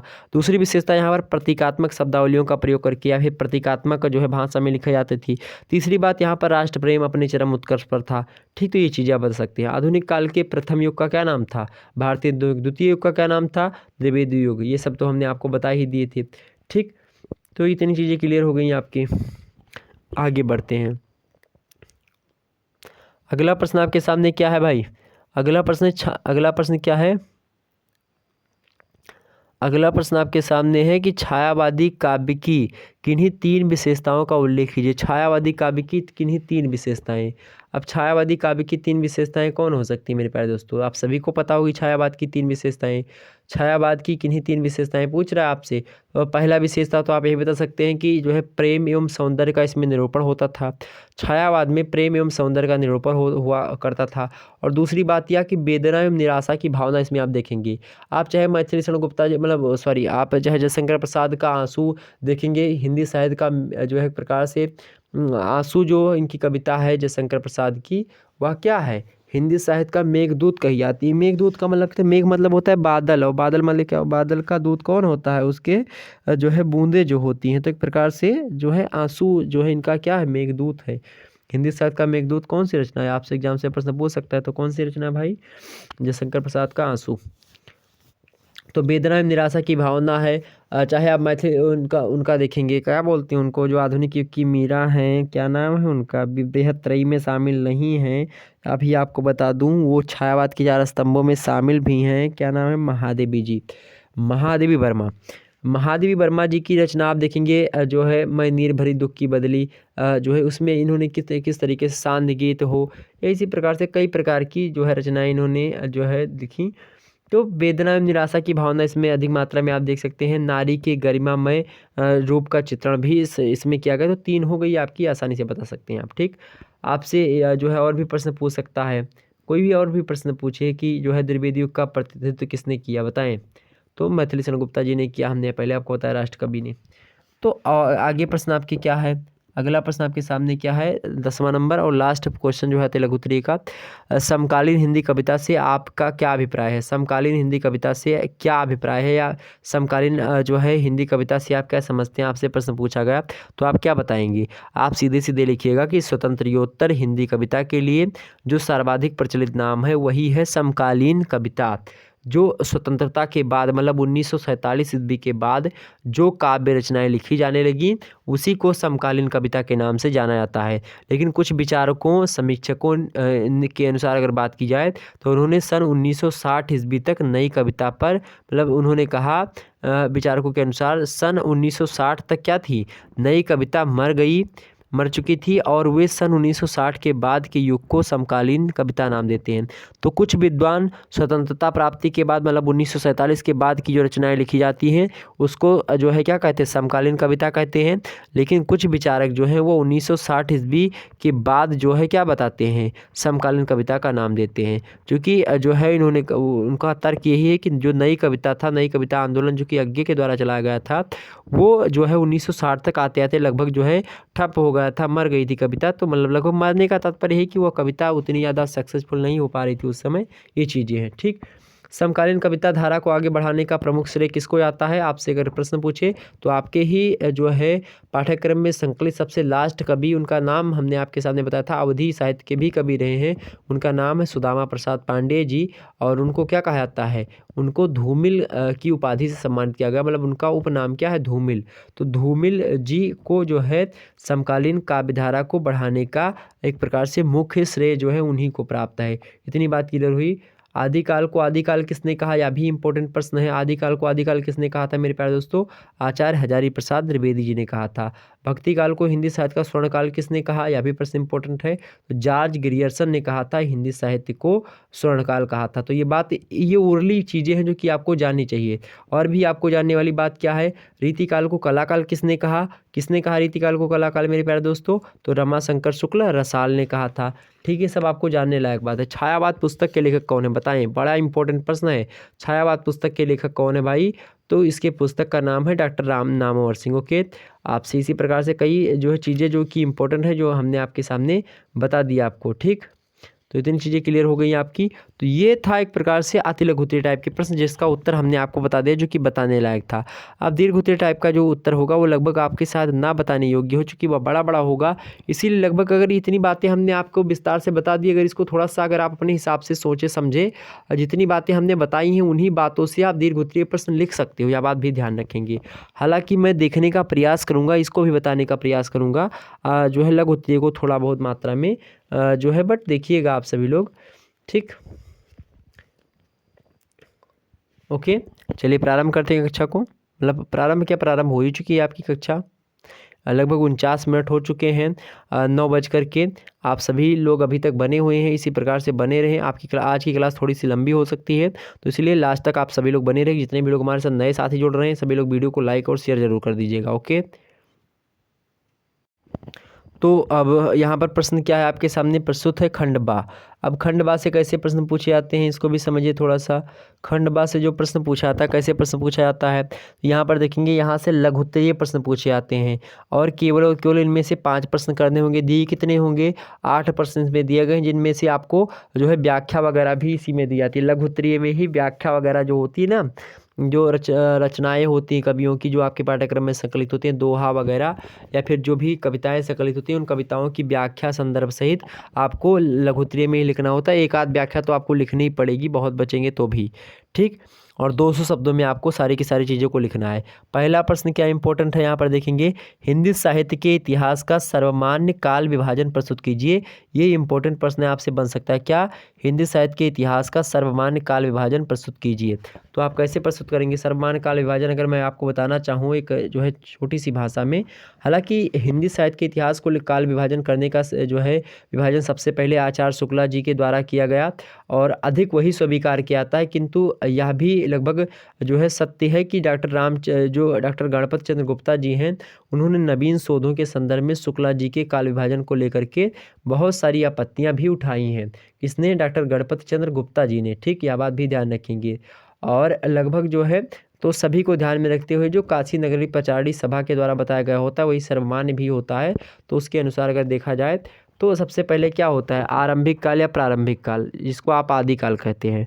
तो आदिकाल या प्रारंभिक काल जिसको कहते हैं वो 700 ईस्वी से लेकर के लगभग 1350 ईस्वी तक समय काल जो है चलता है।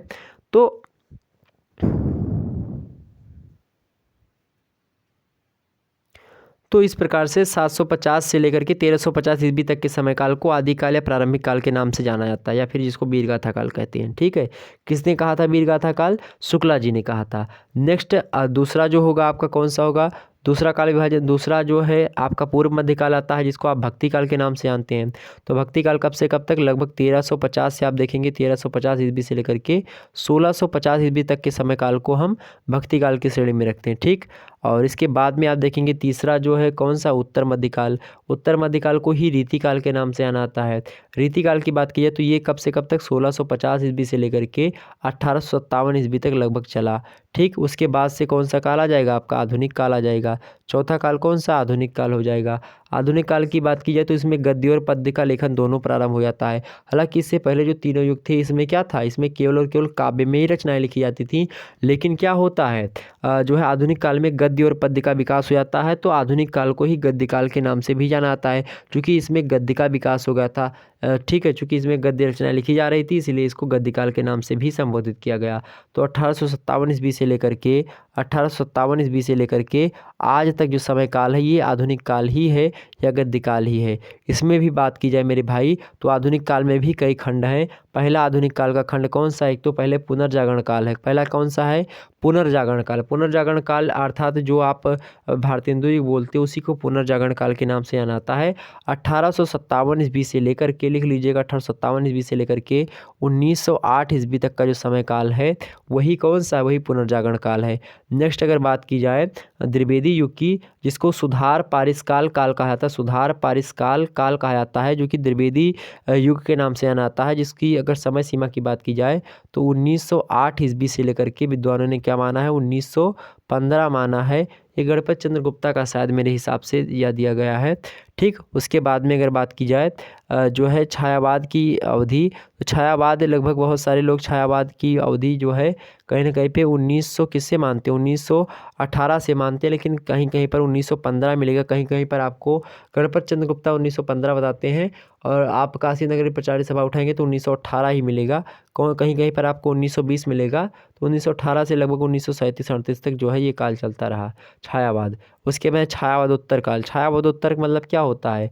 जो अगला है आपका छायावादोत्तर काल जो है वो छायावाद के बाद का जो काल है उसको दो भागों में आप बांट सकते हैं। पहला क्या? प्रगति प्रयोग काल, जो कि 1938 ईस्वी से लेकर के 1953 ईस्वी तक चलता है। और दूसरा जो काल है आपका, दूसरा काल जो है उसको क्या कह सकते हैं? दूसरा काल जो है वो नवलेखन काल है। क्या है? नवलेखन काल। और नवलेखन काल की बात की जाए तो 1953 ईस्वी से लेकर के आज तक जो है नवलेखन काल ही चलता आ रहा है। तो ये है एक प्रकार सर्वमान्य काल विभाजन जो कि हमने आपके सामने प्रस्तुत कर दिया। तो ये थोड़ा लंबा हो गया बट यहाँ पर आपके सामने हमने बता दिया। नेक्स्ट क्या है अगला प्रश्न आपके सामने? द्विवेदी युग जागरण और मतलब द्विवेदी युग जागरण और सुधार काल है। क्या? द्विवेदी युग जागरण और सुधार काल है। जैसा कि हमने बताया था जागरण काल जो है सुधार जो है सुधार काल है, द्विवेदी युग जो है जागरण और सुधार काल है। ये जो है ये कथन है, इस कथन के आलोक में इस काल की विवेचना कीजिए। किसकी? द्विवेदी युग की। आपसे ही प्रश्न पूछ रहा है तो आप कैसे इसकी विवेचना करेंगे? आप इसकी कैसे विवेचना करेंगे? यही बातें जो है मैं आपसे जानना चाह रहा हूँ। ओके, तो ये चीज़ें आपकी क्लियर हो गई। हमने आपके सामने प्रस्तुत किया क्या? जो है द्विवेदी युग के बारे में। द्विवेदी युग के बारे में क्या बताना चाहेंगे इसको लेकर के? द्विवेदी युग जागरण और सुधार काल है। इस कथन के आलोक में इस काल की विवेचना कीजिए। किस काल की? द्विवेदी युग की। तो कैसे करेंगे भाई? इसको आप बता दीजिएगा बड़े आसानी से कि द्विवेदी युग एक प्रकार से पारिष्कार सुधार काल का काल ही रहा। बड़ा लंबा हो जाएगा अगर मैं इसको बताने का प्रयास करूँगा, आपके समझ में भी नहीं आएगा। इसलिए अभी जो है इस प्रश्न के बारे में डिस्कस नहीं करते हैं। बट इसमें आप देखेंगे चाहे नंदुलारे वाजपेयी का एक प्रकार से कथन हो, इन्होंने द्विवेदी युग के संदर्भ में कहा कि नए विचार और नई भाषा, नया शरीर और नई पोशाक। क्या कहा? नए विचार और नई भाषा, नया शरीर और नई पोशाक जो है हिंदी को द्विवेदी युग की देन ही है। किसने कहा था? नंदुलारे वाजपेयी ने कहा था। रूसी क्रांति व बंग भंग का द्विवेदी युग पर भी आप प्रभाव देख सकते हैं, कई प्रभाव मिलेगा। ठीक, इसमें प्रेमचंद, हरिओद, मैथिली शरण गुप्त प्रसाद जो है राय देवी पूर्ण, और इसी प्रकार से माखनलाल चतुर्वेदी, रत्नाकर, गोपाल शरण सिंह, ये सभी आदि साहित्यकार रहे हैं जो कि इन्हीं सबका आविर्भाव हुआ है इस युग में। तो कहीं ना कहीं इसमें लोकहित जो है इस युग का मुख्य स्वर रहा है, तो कई मामलों में आगे आता है। तो इस तरीके से यह क्या है? द्विवेदी युग जागरण और सुधार काल है। अब मैं इसको समझा दूंगा किसी दिन, हालांकि हमने आपको बता ही दिया कैसे। नेक्स्ट आपके सामने प्रश्न क्या है? इनमें से आपको केवल और केवल 5 प्रश्न छांटने हैं। ठीक है, अगला क्या है? रासो साहित्य से आप क्या समझते हैं? रासो साहित्य से आप क्या समझते हैं? अभी प्रश्न इंपॉर्टेंट आपसे पूछ लिया गया। रासो साहित्य क्या? सबसे पहले यही समझो रासो साहित्य क्या है। बताओ मेरे प्यारे दोस्तों रासो साहित्य क्या है? सभी लोग आप लोग कमेंट करके बताओ रासो साहित्य क्या है। चलिए, रासो साहित्य यार जो रचनाएं जिसमें जो है इस वर्ग में बात की जाए तो वीर जो है रसात्मक या वीर गाथात्मक जो है रचनाएं मिलती हैं, जैसे कि पृथ्वीराज रासो, खुमान रासो, हम्मीर रासो, बिसल देव रासो, विजयपाल रासो, परमाल रासो, ये सब इसी वर्ग में आते हैं जो है रासो काव्य धारा में। रासो के बारे में बात की जाए तो डॉक्टर नगेंद्र का मत है कि रासो काव्यों को देखने से पता लगता है कि उनके रचयिता जिस राजा के चरित्र का वर्णन करते थे उसके उत्तराधिकारी राजागण अपने आश्रित अन्य कवियों से उसमें अपने चरित्र भी सम्मिलित करा देते थे। यही कारण है कि इन ग्रंथों में मध्यकालीन राजाओं का भी वर्णन मिलता है तथा भाषा में भी और उत्तरवर्ती भाषा रूपों की झलक पाई जाती है। यह बात किसने की? डॉक्टर नगेंद्र ने बताई है। ठीक, इसमें आप पृथ्वीराज रासो देखेंगे। पृथ्वीराज रासो जो है किसने लिखा है? चंद्रबरदाई ने लिखा है। पृथ्वीराज रासो हिंदी का प्रथम जो है क्या है? विकसनशील जातीय चेतना का महाकाव्य है। इसमें लगभग 69 सर्ग हैं और इसमें जो है लगभग उस समय के प्रचलित सभी छंद कवित्व में आप देखेंगे दोहा, तूमर और त्रोटक, गाहा, आर्या, पदार, इन सभी छंदों का भी प्रयोग इसमें आप देख सकते हैं। ठीक, हम्मीर रासो हो गया, सारंगधर के द्वारा लिखा गया है। हम्मीर रासो एक क्या है? नोटिस मात्र है। प्राकृत पैंगलम में संग्रहित कुछ पद्यों जो जो कुछ पद्म है कुछ पद्य हैं, उन पद्यों को उधार वहीं से आधार बनाया गया और उसी को आधार बना करके हम्मीर रासो लिखा गया। आचार्य शुक्ला ने हम्मीर रासो का जो है रचयिता सारंगधर को माना है, किंतु जज्जल जो है भाना वाक्यांश को देख करके राहुल संकीर्त्यान ने इस कवि का नाम क्या कहा है? जंजल कहा है। जज्जल कवि कौन मानते हैं? राहुल संकीर्त्यान हम्मीर रासो का रचयिता किसको मानते हैं? जज्जल को मानते हैं। लेकिन और मेरे प्यारे दोस्तों, जो शुक्ला जी हैं किसको मानते हैं? सारंगधर को ही मानते हैं। ठीक, विजयपाल रासो जो कि हम्मीर रासो की रचना है, यह भी एक प्रकार से रासो काव्य की एक प्रकार से बड़ी जो है रचना मानी जा सकती है। तो इस प्रकार से इस जो है रासो साहित्य आप बता सकते हैं। ठीक है, नेक्स्ट आपका उत्तर क्या है? अगला आपके सामने प्रश्न दिया गया, विद्यापति को किस कवि के रूप में कौन सी उपाधि प्राप्त है? विद्यापति को कवि के रूप में कौन कौन सी उपाधि प्राप्त है? विद्यापति को कवि के रूप में कौन कौन सी उपाधि प्राप्त है? विद्यापति कौन है भाई? विद्यापति कौन है? एक बार आप सभी लोगों को अगर पता हो तो बताएं। विद्यापति के बारे में आप सभी लोग जानते हो कि विद्यापति कौन है? विद्यापति एक कवि हैं। ओके, ध्यान रखेंगे, विद्यापति आपके पाठ्यक्रम में भी संकलित हैं। तो विद्यापति के बारे में आपको पता होगा। विद्यापति का हमने बताया था, विद्यापति का श्रृंगार जो है भक्त का है, विलासी कवि का नहीं। यह इनके सामने जो है कथन भी इनके लिए विद्वानों के द्वारा बताया गया था। बताएं, विद्यापति का जो है कौन कौन से पद आपके पाठ्यक्रम में संकलित हैं? अगर सिलेबस आपने सही से देखा होगा तो हमने उसमें सिलेबस में बताया था। अगर आपको अब पता रहा हो तो एक एक बातें लिखने का प्रयास करो कमेंट सेक्शन में। ओके, विद्यापति के बारे में, विद्यापति कौन है? विद्यापति का जीवन परिचय पता है ना? दरभंगा में पैदा हुए, दरभंगा जिले के जो है बिस्पी नामक ग्राम में इनका जन्म हुआ था विद्यापति का। ठीक है, अब मिथिला जो है वर्तमान में जो बिहार में पड़ता है वहीं पर जन्म हुआ था। ये जो है जिस टोले में रहते थे, जिस गांव में रहते थे, उससे क्या बोला जाता था? गढ़ बिस्पी कहा जाता था। ठीक है, और ये लगभग बात की जाए इनके जो है उत्तरवर्ती जो गांव है, इनके उत्तर पूर्वी रेलवे स्टेशन कमतौल जो है वहीं के समीप जो है ये गांव स्थित है। इस प्रकार से बातें बताई गई हैं। बहुत सारे लोग अलग अलग तरीके से इनके बारे में बताते हैं। जब विद्यापति के जीवन पर चर्चा करेंगे तो हम विद्यापति के बारे में बता देंगे। हालांकि यहाँ पर पूछा गया है विद्यापति को कवि के रूप में कौन कौन सी उपाधियाँ प्राप्त थीं, ये आपसे पूछा गया है। तो विद्यापति की रचनाएं कौन कौन सी, इसको भी आपको बता दें। भू परिक्रमा जो है, पुरुष परीक्षा, लिखनावली, शौर्य सर्वस्वासार, और उसके साथ ही साथ गंगा वाक्यावली, विभा सागर, दान वाक्यावली, दुर्गा भक्ति तरंगड़ी, गया पत्तलक, वर्ष कृत्य, मणिमंजरी, कीर्तिलता, कीर्ति पताका, ये सब विद्यापति की क्या है? विद्यापति की रचनाएं हैं। ठीक है, इनको उपाधियों की बात की है तो कौन कौन सी उपाधि है, ये प्रश्न आपसे बना है। तो ये जो है इनको क्या कहा जाता था? अभिनय जयदेव की उपाधि भी दी गई थी। अभिनव जयदेव की उपाधि ने किसने दी थी? राजा शिव सिंह ने दी थी। किसने दी थी? तो अभिनव जयदेव की उपाधि विद्यापति को किसने दी थी? राजा शिव सिंह ने दी थी, और अपने राज्याभिषेक के अवसर पर इनको प्रदान की थी, कि जैसा कि ताम्र जो है पत्र से ज्ञात है। ताम्र पत्र में यही बातें बताई गई हैं। नेक्स्ट बात की जाए इनकी कौन सी उपाधि और है? दूसरी उपाधि है कवि शेखर की। कवि शेखर के नाम से भी विद्यापति को ही जाना जाता है। कवि को श्रृंगारिक पदों के लिए यह उपाधि जो है दी गई थी। कवि शेखर की उपाधि इनको दी गई थी। ठीक है, किसको? जो विद्यापति जी को। और विद्यापति स्वयं कहते थे कि यह कवि शेखर बुलय सयान, क्या?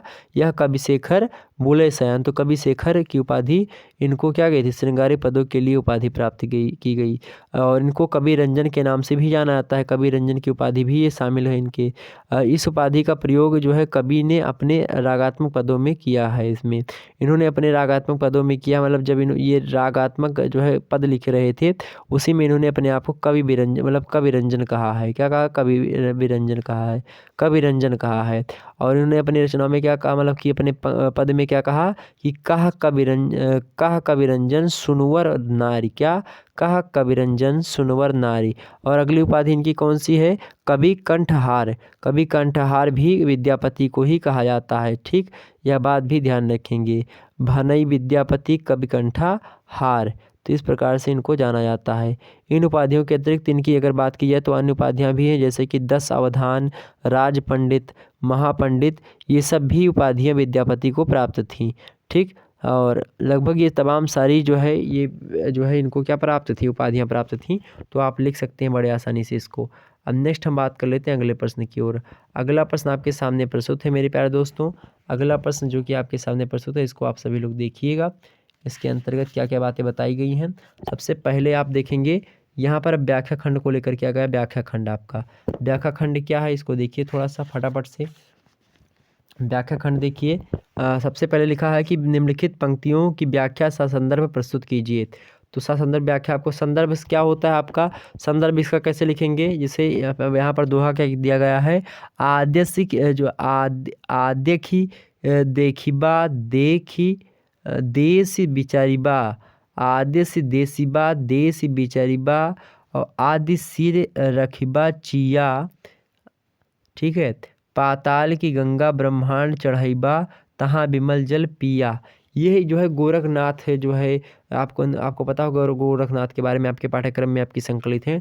तो गोरखनाथ की जो है पहला दोहा ही यही शामिल है, इसको हमने रखा, ये इंपॉर्टेंट है, आ सकता है। जो है इसका संदर्भ आप कैसे लिखेंगे कि प्रस्तुत पद पीताम्बर दत्त बड़थवाल द्वारा संपादित गोरख बानी के सबदी खंड से उद्धृत है, जिसके रचयिता गोरखनाथ हैं। तो पीताम्बर दत्त बड़थवाल जो हैं वो पुस्तक के संपादक हैं, जो पुस्तक कौन सी है, गोरखबानी। और गोरखबानी में जो सबदी खंड है उससे यह दोहा लिया गया है, कौन सा, जो यहाँ पर आपके सामने उद्धृत है, जो दिया गया है। ठीक, तो ये होगा संदर्भ। प्रसंग कैसे लिखेंगे इसकी कि इस सबदी पद में गोरखनाथ ने पार ब्रह्म सत्ता की क्या कही है, बात कही है। तो ये प्रसंग आप लिख सकते हैं। व्याख्या में क्या लिखेंगे आप कि व्याख्या कैसे, आखिस देखिबा देश विचारिबा, मतलब ना देखे हुए पार ब्रह्म को देखना चाहिए और देखकर उस पर विचार करना चाहिए। और आदि सिट राखिबा चिया, मतलब जो आंखों से देखा नहीं जा सकता उसे चित्त में रखना चाहिए। और पाताल की गंगा ब्रह्मांड चढ़ाईबा, पाताल की गंगा ब्रह्मांड चढ़ाई जा, तहाँ विमल जल पिया, मतलब पाताल की गंगा को ब्रह्मांड में प्रेरित करना चाहिए। वहीं पहुंचकर योगी जो होता है, तहाँ विमल जल पिया, वहाँ पहुँच करके क्या होता है, योगी साक्षात्कार रूप में निर्मल जल का जो है रसपान करता है, रस पीता है। ठीक, तो ये हो गया आपकी व्याख्या। विशेष में आप क्या बता सकते हो, इसमें क्या बताया गया है, इसमें पंक्तियों में आप देखेंगे लगातार, तो हठ योग के माध्यम से कुंडलिनी जागरण और ब्रह्म से साक्षात्कार पर बल दिया गया है इसमें। ठीक, तो ये बातें हो गई। नेक्स्ट आपके सामने अगला दोहा कौन सा, तो इसकी व्याख्या आप बता सकते हैं बड़े आसानी से। अगला दोहा है आपके सामने, उसको भी देखिए आप सभी लोग। निम्नलिखित पंक्तियों की व्याख्या कीजिए, 6वां नंबर क्वेश्चंस। इनमें से आपको केवल कितना करना है भाई, इनमें से केवल और केवल आपको 2 प्रश्न मतलब कि जो है 5 प्रश्न ही करने हैं। अब जो भी आपके जो है मन में भाए वो आप कर सकते हैं यहाँ से। ठीक, तो इसको आप लोग देखिएगा कि जो है किस प्रकार से आपको करना है, तो उसको अपने हिसाब से उसको करने का प्रयास करेंगे। ठीक, यहाँ पर देखिएगा अगला दोहा क्या है आपके सामने, 6वां नंबर दोहा कौन सा है, 6वां नंबर कौन सा दोहा है आपका, 64 दिया जाई कर और 64 चंदा माही, और तिहि घर जो है किसको चाननो, और जिहि घर गोविंद नाहि। तो ये सब बातें कौन लिखेगा भाई, ऐसी बातें कौन लिखेगा, तुलसीदास बिल्कुल। 64 दीवा जाई कर, 64 जीवा मतलब 64 दीवा जाई कर, जाय कर मतलब जला करके, 14 चंदा माही, और तिहि घर किसको चाणियो, मतलब चाणिनो, और चिहि घर गोविंद नाय। मतलब इसका यह है, सबसे पहले इसका जो है क्या लिखेंगे आप, संदर्भ कैसे लिखेंगे, आप क्या लिखोगे भाई संदर्भ में, जो कि प्रस्तुत दोहा श्याम सुंदर दास जी ने जो संपादित पुस्तक है कबीरदास के नाम से, तो उसी से लिया गया। प्रस्तुत दोहा श्याम सुंदर दास द्वारा संपादित कबीरदास के गुरु को अंग जो है से उद्धृत है, जिसके रचयिता कौन है, कबीरदास है। प्रसंग में आप क्या लिखोगे भाई, प्रसंग में आप लिखिएगा कि निर्गुण ब्रह्म की महिमा इसमें बताई गई। किसकी, निर्गुण ब्रह्म की महिमा बताई गई है इस दोहों में। और साथ ही साथ आप क्या लिख सकते हो इसमें, इसकी व्याख्या कैसे, 64 दीवा जारी कर। 64 दीवा जारी का मतलब क्या होता है, 64 दीवा जारी का मतलब कि यदि किसी घर में 64 दीपक अगर जला दिए जाते हैं, मान लेते हैं 64 दीपक को एक साथ जला दिया जाए, साथ ही साथ आगे क्या है, 14 चंदा माए, मतलब कि उसमें 14 चंद्रमा की चांदनी और भी मिला दी जाए, ठीक। फिर भी तिहि घर किसको चाणिनो जिहि घर गोविंद नाए, फिर भी क्या होगा, फिर भी यदि वहाँ निर्गुण ब्रह्म का प्रकाश नहीं है तो वहाँ पर सदा अंधेरा रहता है। मतलब किसी घर में चाहे 64 ठो दिया जलाए दें और चाहे 14 चंदा कई जो जितनी प्रकाश होता है, रोशनी होती है, वो सब एक में मिला दो, तब वो उतना प्रकाश नहीं होगा जितना कि गोविंद के पहुँचने से होता है। ऐसी बातें इसमें बताई गई हैं। इस पंक्तियों के माध्यम से आप विशेष में जो लिखना चाहेंगे, जो भाव साम्य होता है लिखना होता है, तो भाव साम्य क्या लिखेंगे कि इस साखी में घर का आशय शरीर से बताया गया है। यदि किसी व्यक्ति को 64 कलाओं और 14 विधाओं का ज्ञान हो और उसमें ईश्वरीय प्रकाश का अभाव हो, तो वह क्या होता है, बिल्कुल क्या होता है, निर्मूल्यवान होता है, मतलब उसका कोई मूल्य नहीं होता है समाज की दृष्टि से। तो भाई ईश्वरीय प्रकाश होना चाहिए, आप कितना भी विद्वान हो जाए लेकिन ईश्वरीय प्रकाश जरूर होना चाहिए आपके अंदर, नहीं तो आप बेकार हो। नेक्स्ट इसका भाव साम्य और बता सकते हो कि कबीरदास जी ने ज्ञान और भक्ति के जो है अभिन्नत्व को दर्शाया है इन पंक्तियों में, ठीक। तो यहाँ पर ये चीज़ें आप बता सकते हो, ठीक। आगे बढ़ते हैं और भी मुद्दों को हम समझने का प्रयास करते हैं। अगला आपके सामने प्रश्न कौन सा है भाई, अगला प्रश्न आपके सामने कौन सा है उसको भी देखिए जरा आप सभी लोग,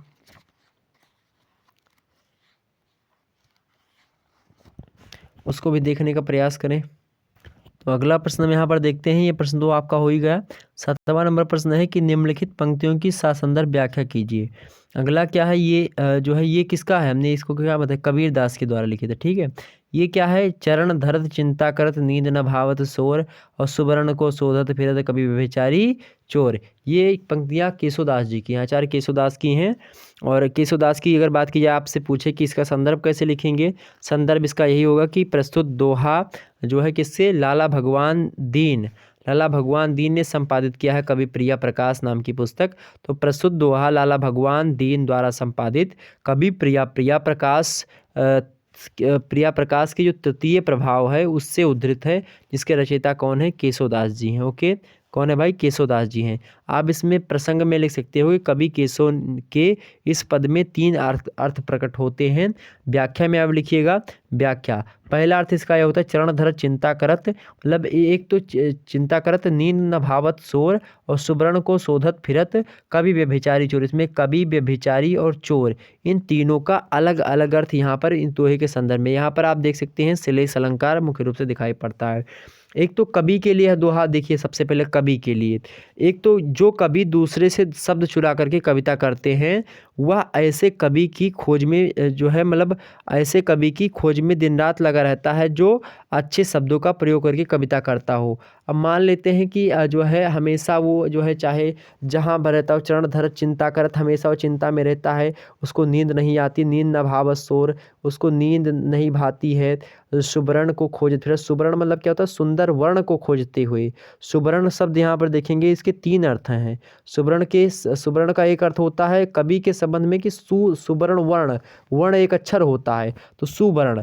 यहाँ पर एक सुवर्ण का अर्थ क्या होता है, सुंदर वर्ण। तो सुंदर वर्णों को खोजने के लिए जो कवि होते हैं वह किसी जो बड़े कवि होते हैं उनके कवि जो रचनाएं होती हैं उनमें हमेशा टटोलते रहते हैं कि क्या क्या लिखेगा, तो ये किसके अर्थ में होगा। दूसरा क्या होगा, सुवर्ण माने क्या होता है, सुवर्ण माने सुंदर वर्ण, और सुंदर वर्ण किसका, सुंदर कन्या कोई है। अब जो सुंदर कन्या होती है, अब इसको व्यभिचारी लोग क्या होते, सुंदर कन्या को हमेशा जो है एक प्रकार से गलत दृष्टि से देखते हैं, इसीलिए उनके माता पिता को हमेशा क्या रहती है, उनके माता पिता को हमेशा टेंशन रहती है या चिंता रहती है कि वह कितने जल्दी कन्या का विवाह कर दें। एक तो ये अर्थ होगा। और इसी सुवर्ण में दूसरा अर्थ ये लगा सकते हैं कि जो व्यभिचारी व्यक्ति होता है वह चरण धरते पढ़ते समय हमेशा चिंता करता है कि कहीं पर किसी की नींद न खुल जाए, ताक झांक करते समय कोई देख न ले, ठीक है। और इसी साथ साथ वो क्या करता है, हमेशा सुंदर कन्याओं की खोज में फिरता रहता है, जो व्यभिचारी व्यक्ति होता है। एक ऐसे आप इसका अर्थ लगा सकते हैं, ठीक। नेक्स्ट, एक सुवर्ण का अर्थ यहाँ पर क्या होता है, सोना से होता है। तो सोना जो होता है एक प्रकार से वह चोर के लिए, मतलब जो अच्छा व्यक्ति होता है, मान लीजिए जिसके पास सोना है, वह हमेशा जो है, हमेशा चाहे जहाँ पर रहता है, हमेशा अपने सुवर्ण को बचाए हुए चिंता में रहता है कि कहीं पर जो है चोर जो हो उसका चुरा ना ले। एक तो ये अर्थ होगा इसका सुवर्ण के संबंध में, चोर के संदर्भ में। और दूसरा क्या, सोने के संदर्भ में एक और अर्थ भी यहाँ पर निकल सकता है, क्या कि जो चोर होते हैं, मान लेते हैं सोना उनको चुराने जाना है, तो क्या करेंगे, चरण धरेंगे धीरे धीरे कि कोई जाग ना जाए, कोई देख न ले, चिंता करते हैं हमेशा कि हाँ कहीं ऐसा ना हो हम पकड़ जाएं, ठीक। नींद न भावत मोर, किसी की नींद न खुल जाए। सुवर्ण को खुद शोधत फिरे, सुंदर को हमेशा खोजते रहते हैं, फिर कभी व्यभिचारी चोर, तो चोर हमेशा सोने की खोज में रहते हैं। तो एक ही अर्थ हो सकता है, ठीक। तो ये हमने अलग अलग तरीके से आपके अर्थ समझा दिया आपको। इतनी चीज़ें क्लियर हो गई आपकी। हालांकि जब मैं इसकी व्याख्या आचार्य केशवदास के जो कवि प्रिया प्रकाश है, इसके सभी दोहों की व्याख्या प्रस्तुत तरीके से कर दूंगा विस्तार से, तो बिल्कुल चिंता न करो आप सभी लोग, ठीक। इतनी चीज़ें क्लियर हो गई। अब आगे हम बढ़ते हैं और इसके बारे में हम समझते हैं अगला 8वां नंबर प्रश्न, और जो है लघुत्तरीय का लास्ट प्रश्न। ये देखेंगे, निम्नलिखित पंक्तियों की साथ संदर्भ व्याख्या कीजिए। निम्नलिखित पंक्तियों की साथ संदर्भ व्याख्या के लेकर के प्रश्न पूछा गया। क्या है, मृषुण गंधार देश के नील, क्या दिया गया भाई, गंधार देश के, क्या बोला गया यहाँ पर, आप इसको ध्यान से पढ़िए। सबसे पहले, मसुड़ गंधार देश के नील रोम वाले मेसों, मतलब जो मेसों के चर्म ढक रहे थे उसका बपुकांत बन रहा था वह कोमल वर्म नील प्रधान बीज सुकुमार खुल रहा मृदुल अधकुला अंग खिला हो ज्यों बिजुली का फूल मेघबन बीच गुलाबी रंग। तो सबसे पहले इसको जानिए कि किससे है। तो ये जयशंकर प्रसाद जी के द्वारा जो लिखा गया जो महाकाव्य है कामायनी, उसी कामायनी महाकाव्य के श्रद्धा सर्ग से जो है लिया गया है। इसमें बातें बताई गई हैं। आप संदर्भ आप क्या लिखेंगे, संदर्भ में आप यही लिख दीजिएगा कि प्रस्तुत छंद महाकवि जयशंकर प्रसाद के कामायनी महाकाव्य जो के श्रद्धा सर्ग से उद्धृत है। अब प्रसंग में क्या लिखेंगे कि आशा सर्ग में मनु रजनी से अपने प्राप्य यानी प्रेयसी के प्राप्त कराने की जो प्रत्याशा करते हैं, उसी के अनुसार अपरिचित श्रद्धा आकर के विचार मग्न मनु से क्या कहती है, प्रश्न कर रही है। श्रद्धा मनु के महान व्यक्तित्व से प्रभावित है और साथ ही साथ क्या करती है वो, ये तो दूसरे का मैं साथ बता रहा हूँ, बट ये जो है इसी प्रकार से श्रद्धा और मनु एक साथ बैठे हुए हैं। प्रसंग में आप क्या बोलेंगे, श्रद्धा और मनु क्या है, एक साथ बैठे हुए हैं, और बैठे होने के साथ साथ क्या होता है, वहीं पर देखते हैं कि जो है उसका थोड़ा सा एक कपड़ा जो है श्रद्धा का वो फटा हुआ है, कपड़ा जो है श्रद्धा का फटा हुआ है। और इसी बात को लेकर के बातें बताते हैं कि जब श्रद्धा ने मनु से पूछा कि तुम कौन हो, तो मनु उसकी मधुर ध्वनि तथा अलौकिक रूप लावण्य पर मंत्र जो मुग्ध हो जाता है, उसे देखने लगता है। उसी दृश्य का वर्णन जो है इसमें हुआ है। आप उसमें पूछते नहीं, उसमें होता नहीं कि जो है कौन हो तुम बसंत के दूत, बृहस्पति झड़ में अति सुकुमार, घन तिमिर में चपला की देख, तपन में शीतल मंद बयार। ये आपने देखा होगा ना, मतलब पढ़ा होगा। तो यही जब बातें होती हैं तो उसमें एक आता है, मसुड़ गंधार देश के नील रोम वाले मेसों के चर्म ढक रहे थे उसका बपुकांत बन रहा था वह कोमल वर्म नील परिधान बीज सुकुमार खुल रहा था मृदुल अधुखला अंग खिला हो जो बिजुली का फूल मेघ बन बीज गुलाबी रंग। इसकी व्याख्या यही है कि मसुड़ मतलब क्या होता है, मसुड़ मतलब होता है चिकना कोमल, और मेष मतलब होता है भेड़। क्या होता है, मेष माने भेड़। तो भेड़ के चर्म जो होते, चमड़े जो होते हैं, उनमें क्या होते हैं, रोमे होते हैं, मतलब रोम मतलब रोमा। तो रोमे होते हैं किस पे, मेसों के चमड़े जो होते हैं, मतलब जो भेड़ के चमड़ा होता है उस पर रोमा होता है एक प्रकार से, कितना सा मुलायम मुलायम सा। ठीक उसी प्रकार से मिश्रण माने क्या होता है, चिकना या कोमल। तो कोमल गंधार देश के नील। अब यहाँ पर गंधार देश के जो भेड़िए, जो देसी भेड़ होते थे, उनकी खालों का वस्त्र पहना जाता था। ये बातें हमको ऋग्वेद से पता चलती हैं। इस प्रकार से कवि ने इसमें ऋग्वेद सम्मत जो है बातें बताई हैं। इसका मतलब ये कवि जो है ऋग्वेद भी पढ़ा, मतलब ऋग्वेद के बारे में जानकारी रखता था। तो ये विशेष में आप लिख सकते हैं, ठीक। तो यहाँ पर आप बताएंगे कि मतलब यहाँ पर क्या है, मिश्र गंधार देश के नील। जिस प्रकार से मिश्र गंधार देश के लोग क्या करते थे, जो है नीले कलर का जो रोम होता था, जो भेड़ होते थे, उनके क्या करते थे, उनके चमड़ा का जो होता था एक प्रकार से, उनके चमड़े के ऊपर जो बाल होते थे वो सुशोभित हो रहे थे, ढक रहे थे, जिस प्रकार से ढक रहे थे उसका बपुकांत बन रहा था वह कोमल वर्म।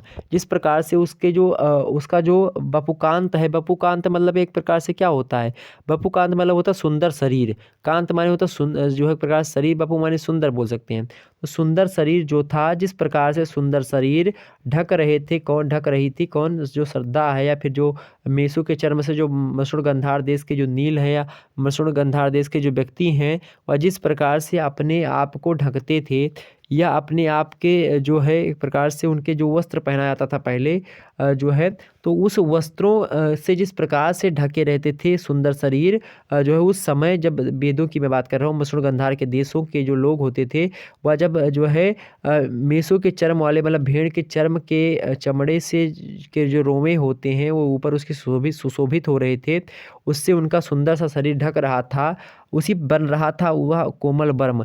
इसी प्रकार से वर्म माने होता है कवच, तो एक कवच का कार्य कर रहा था, एक आवरण का कार्य कर रहा था। कौन?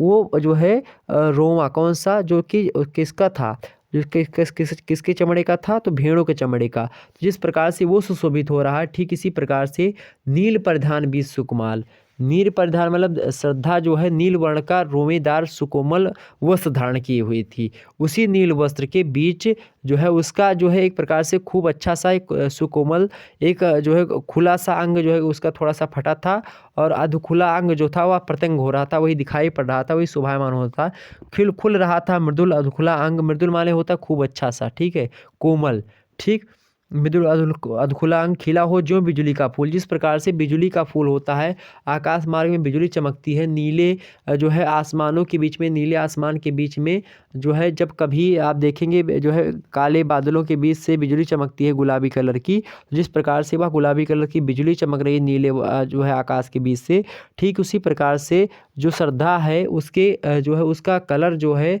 उस नीले कलर के कपड़े के अंदर से जो गुलाबी उसकी त्वचा दिखाई पड़ रही, ठीक उसी प्रकार से बिजली के समान प्रतीत हो रही है। ऐसा बातें मेघ बन बीच गुलाबी रंग, जिस प्रकार से मेघ माने होता है बादल, बन मेघ बन मतलब जो बादलों का जो झुंड होता है उसके बीच जिस प्रकार से गुलाबी रंग की भांति बिजली चमकती है, खिला हो जो बिजली का फूल मेघ बीच गुलाबी रंग, ठीक उसी प्रकार से नील प्रधान बीच खुल रहा मृदुल अधखुला अंग जो है जो श्रद्धा का है। यही बातें इस जो है इसमें बताई गई हैं।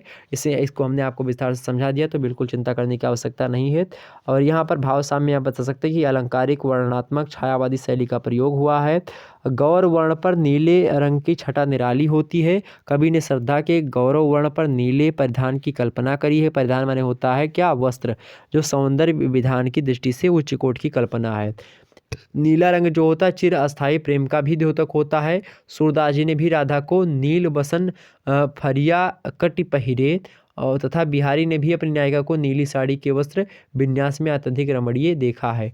और इसको लेकर के बातें भी बताई हैं कि डारी सारी नील की ओट अचूक चुकैना, ठीक, डारी सारी नील की ओट अचूक चुकैना, ये बातें बिहारी ने भी बताई हैं। और इसमें जो है कहीं ना कहीं पे छायावादी शैली में श्रद्धा के नख सिख वर्णन का भी प्रयोग यहाँ पर देखने सकते हैं। मौलिक एवं नवीन तरीके से इसका वर्णन किया गया है। कवि की उदात्त कल्पना का द्योतक जो है इस प्रकार से इसमें द्योतन किया है उन्होंने, ठीक। तो ये तमाम सारी चीज़ें आप बता सकते हैं कि यहाँ पर प्रसाद जी ने सौंदर्य कल्पना बड़ी सजीव एवं भव्य की है। इस प्रकार से इसकी व्याख्या आप बता सकते हैं, ठीक। ये होगा एक प्रकार से आपका जो हमने आपके सामने प्रस्तुत किया। अब जो है लगभग अगर मैं बात करूं तो आगे जो आपका मॉडल पेपर होगा उसमें दीर्घ उत्तरीय प्रश्न होंगे। केवल इसमें से 2 प्रश्न करने हैं। खंडसा है, प्रत्येक प्रश्न का लगभग 500 शब्दों में आपको उत्तर देना है। भक्ति काल को स्वर्णकाल क्यों कहा जाता है? पहला प्रश्न आपके सामने यही है कि भक्ति काल को स्वर्णकाल क्यों कहा जाता है, बताएं। फटाफट से मोस्ट इंपोर्टेंट प्रश्न है, भक्ति काल को स्वर्णकाल क्यों कहा जाता है? मोस्ट इंपोर्टेंट प्रश्न है और ये एग्जाम से प्रश्न पूछा भी जाएगा। भक्ति काल को हिंदी साहित्य का स्वर्ण युग क्यों कहा जाता है? ये कथन दिया गया है, सो उदाहरण व्याख्या कीजिए, उदाहरण सहित इसकी व्याख्या दीजिए। तो भक्ति काल भाव पक्ष एवं कला पक्ष दोनों दृष्टि से अद्वितीय रहा है, प्रमाणिक है। सौष्ठव लालित चमत्कारिकता और अलंकारिकता से परिपूर्णता मिली है इस काल को। इसमें काव्य संबंधी दृष्टिकोण की उदात्तता भी देखने को मिलती है। भाव पक्ष एवं कला पक्ष का एक प्रकार से मणि कांचन संयोग हुआ है। भारतीय संस्कृति का सम्यक निरूपण भी किया गया है। संगीतात्मकता का जो है सन्निवेश भी भी देखने को मिलता है। काव्य रूपों की अलग अलग प्रकार से विविधता, चाहे वह जो है भक्ति काव्य हो या फिर रीति काव्य हो, जीवन चरित्र हो, गद्य काव्य हो, संगीत काव्य हो, उपदेशात्मक काव्य हो, मुक्तक काव्य हो, प्रबंध काव्य हो, कई प्रकार के काव्य यहाँ पर मिलती हैं। लोक मंगल परक तथा लोक रंजनकारी कविता का प्राधान्य भी इसमें मिलता है। निर्गुण संत कबीर ने धार्मिक क्षेत्र में हिंदू मुसलमान जनता के मध्य में एकता करने का भी प्रयास किया। वहीं प्रेम मार्गी सूफी कवि जायसी ने हिंदू मुस्लिम दोनों में सांस्कृतिक एकता का जो है एक प्रकार से अस्तुत्य प्रयत्न किया। तुलसी के राम में शक्ति, नील, शील और सौंदर्य का विराट समावेश है। सूर्य के कृष्ण में सौंदर्य का प्राधान्य है। तुलसी ने जहाँ मृत्यमान हिंदू राष्ट्र की धमनियों में नवनिर्माण के नवल रक्त का संचार किया, वहीं सूरदास जी ने भी जीवन में जो है सौंदर्य का प्रस्फुटन करके जीवन के प्रति आसक्ति एवं आस्था को प्रस्थापित किया। अलग अलग कवि जो जितने भी सूर, जायसी, तुलसी ये सब हुए हैं, वो कहीं ना कहीं पे अलग अलग तरीके से भक्ति काल को जो है एक प्रकार से वैशिष्ट बनाया है। भाषागत वैशिष्ट भी इसमें देखने को मिलता है। तो कई प्रकार की चीज़ें मिलती हैं, इसलिए हम कह सकते हैं कि यहाँ पर भक्ति काल को स्वर्ण युग कहना जो है उचित होता है। इसमें आप देखेंगे जो है अपरिमित राशि है, इसमें अधिक मूल्यवान जो बड़े बड़े ग्रंथ हमको मिलेंगे, जैसे सूरसागर हो गया, रामचरितमानस हो गया, पद्मावत हो गया, ये सब ग्रंथ हैं जो कि बड़े ही महत्वपूर्ण है। आप देखेंगे रामचरितमानस जो है आर्य संस्कृति का प्रकाश स्तंभ भी है। सूरसागर श्रृंगार और वात्सल्य के मनोहर चित्रों का अपार जो है स्रोत भी माना सकता है। पद्मावत में बजती हुई प्रेम की बंसी के स्वर और बहते हुए आंसू सहृदय के मर्म को एक ही भाव में से स्पर्श करते हैं। कबीर के दोहों में दर्शन है, जीवन के व्यवहारिक तत्वों का विशद विश्लेषण है। इसीलिए कह सकते हैं हम कि जो है हिंदी साहित्य में जो भक्ति काल है वह स्वर्ण युग है, आसानी से आप बता सकते हैं। नेक्स्ट क्या है, छायावाद की बृहत्त्रयी में शामिल कवियों का विस्तार पूर्वक वर्णन कीजिए। छायावाद की कवियों में बृहत्त्रयी में कौन कौन शामिल है, तो जो है जो प्रसाद पंत निराला, ये 3 शामिल हैं। इनके बारे में आपसे पूछ रहा है तो यही आपको बताना है, प्रसाद पंत निराला।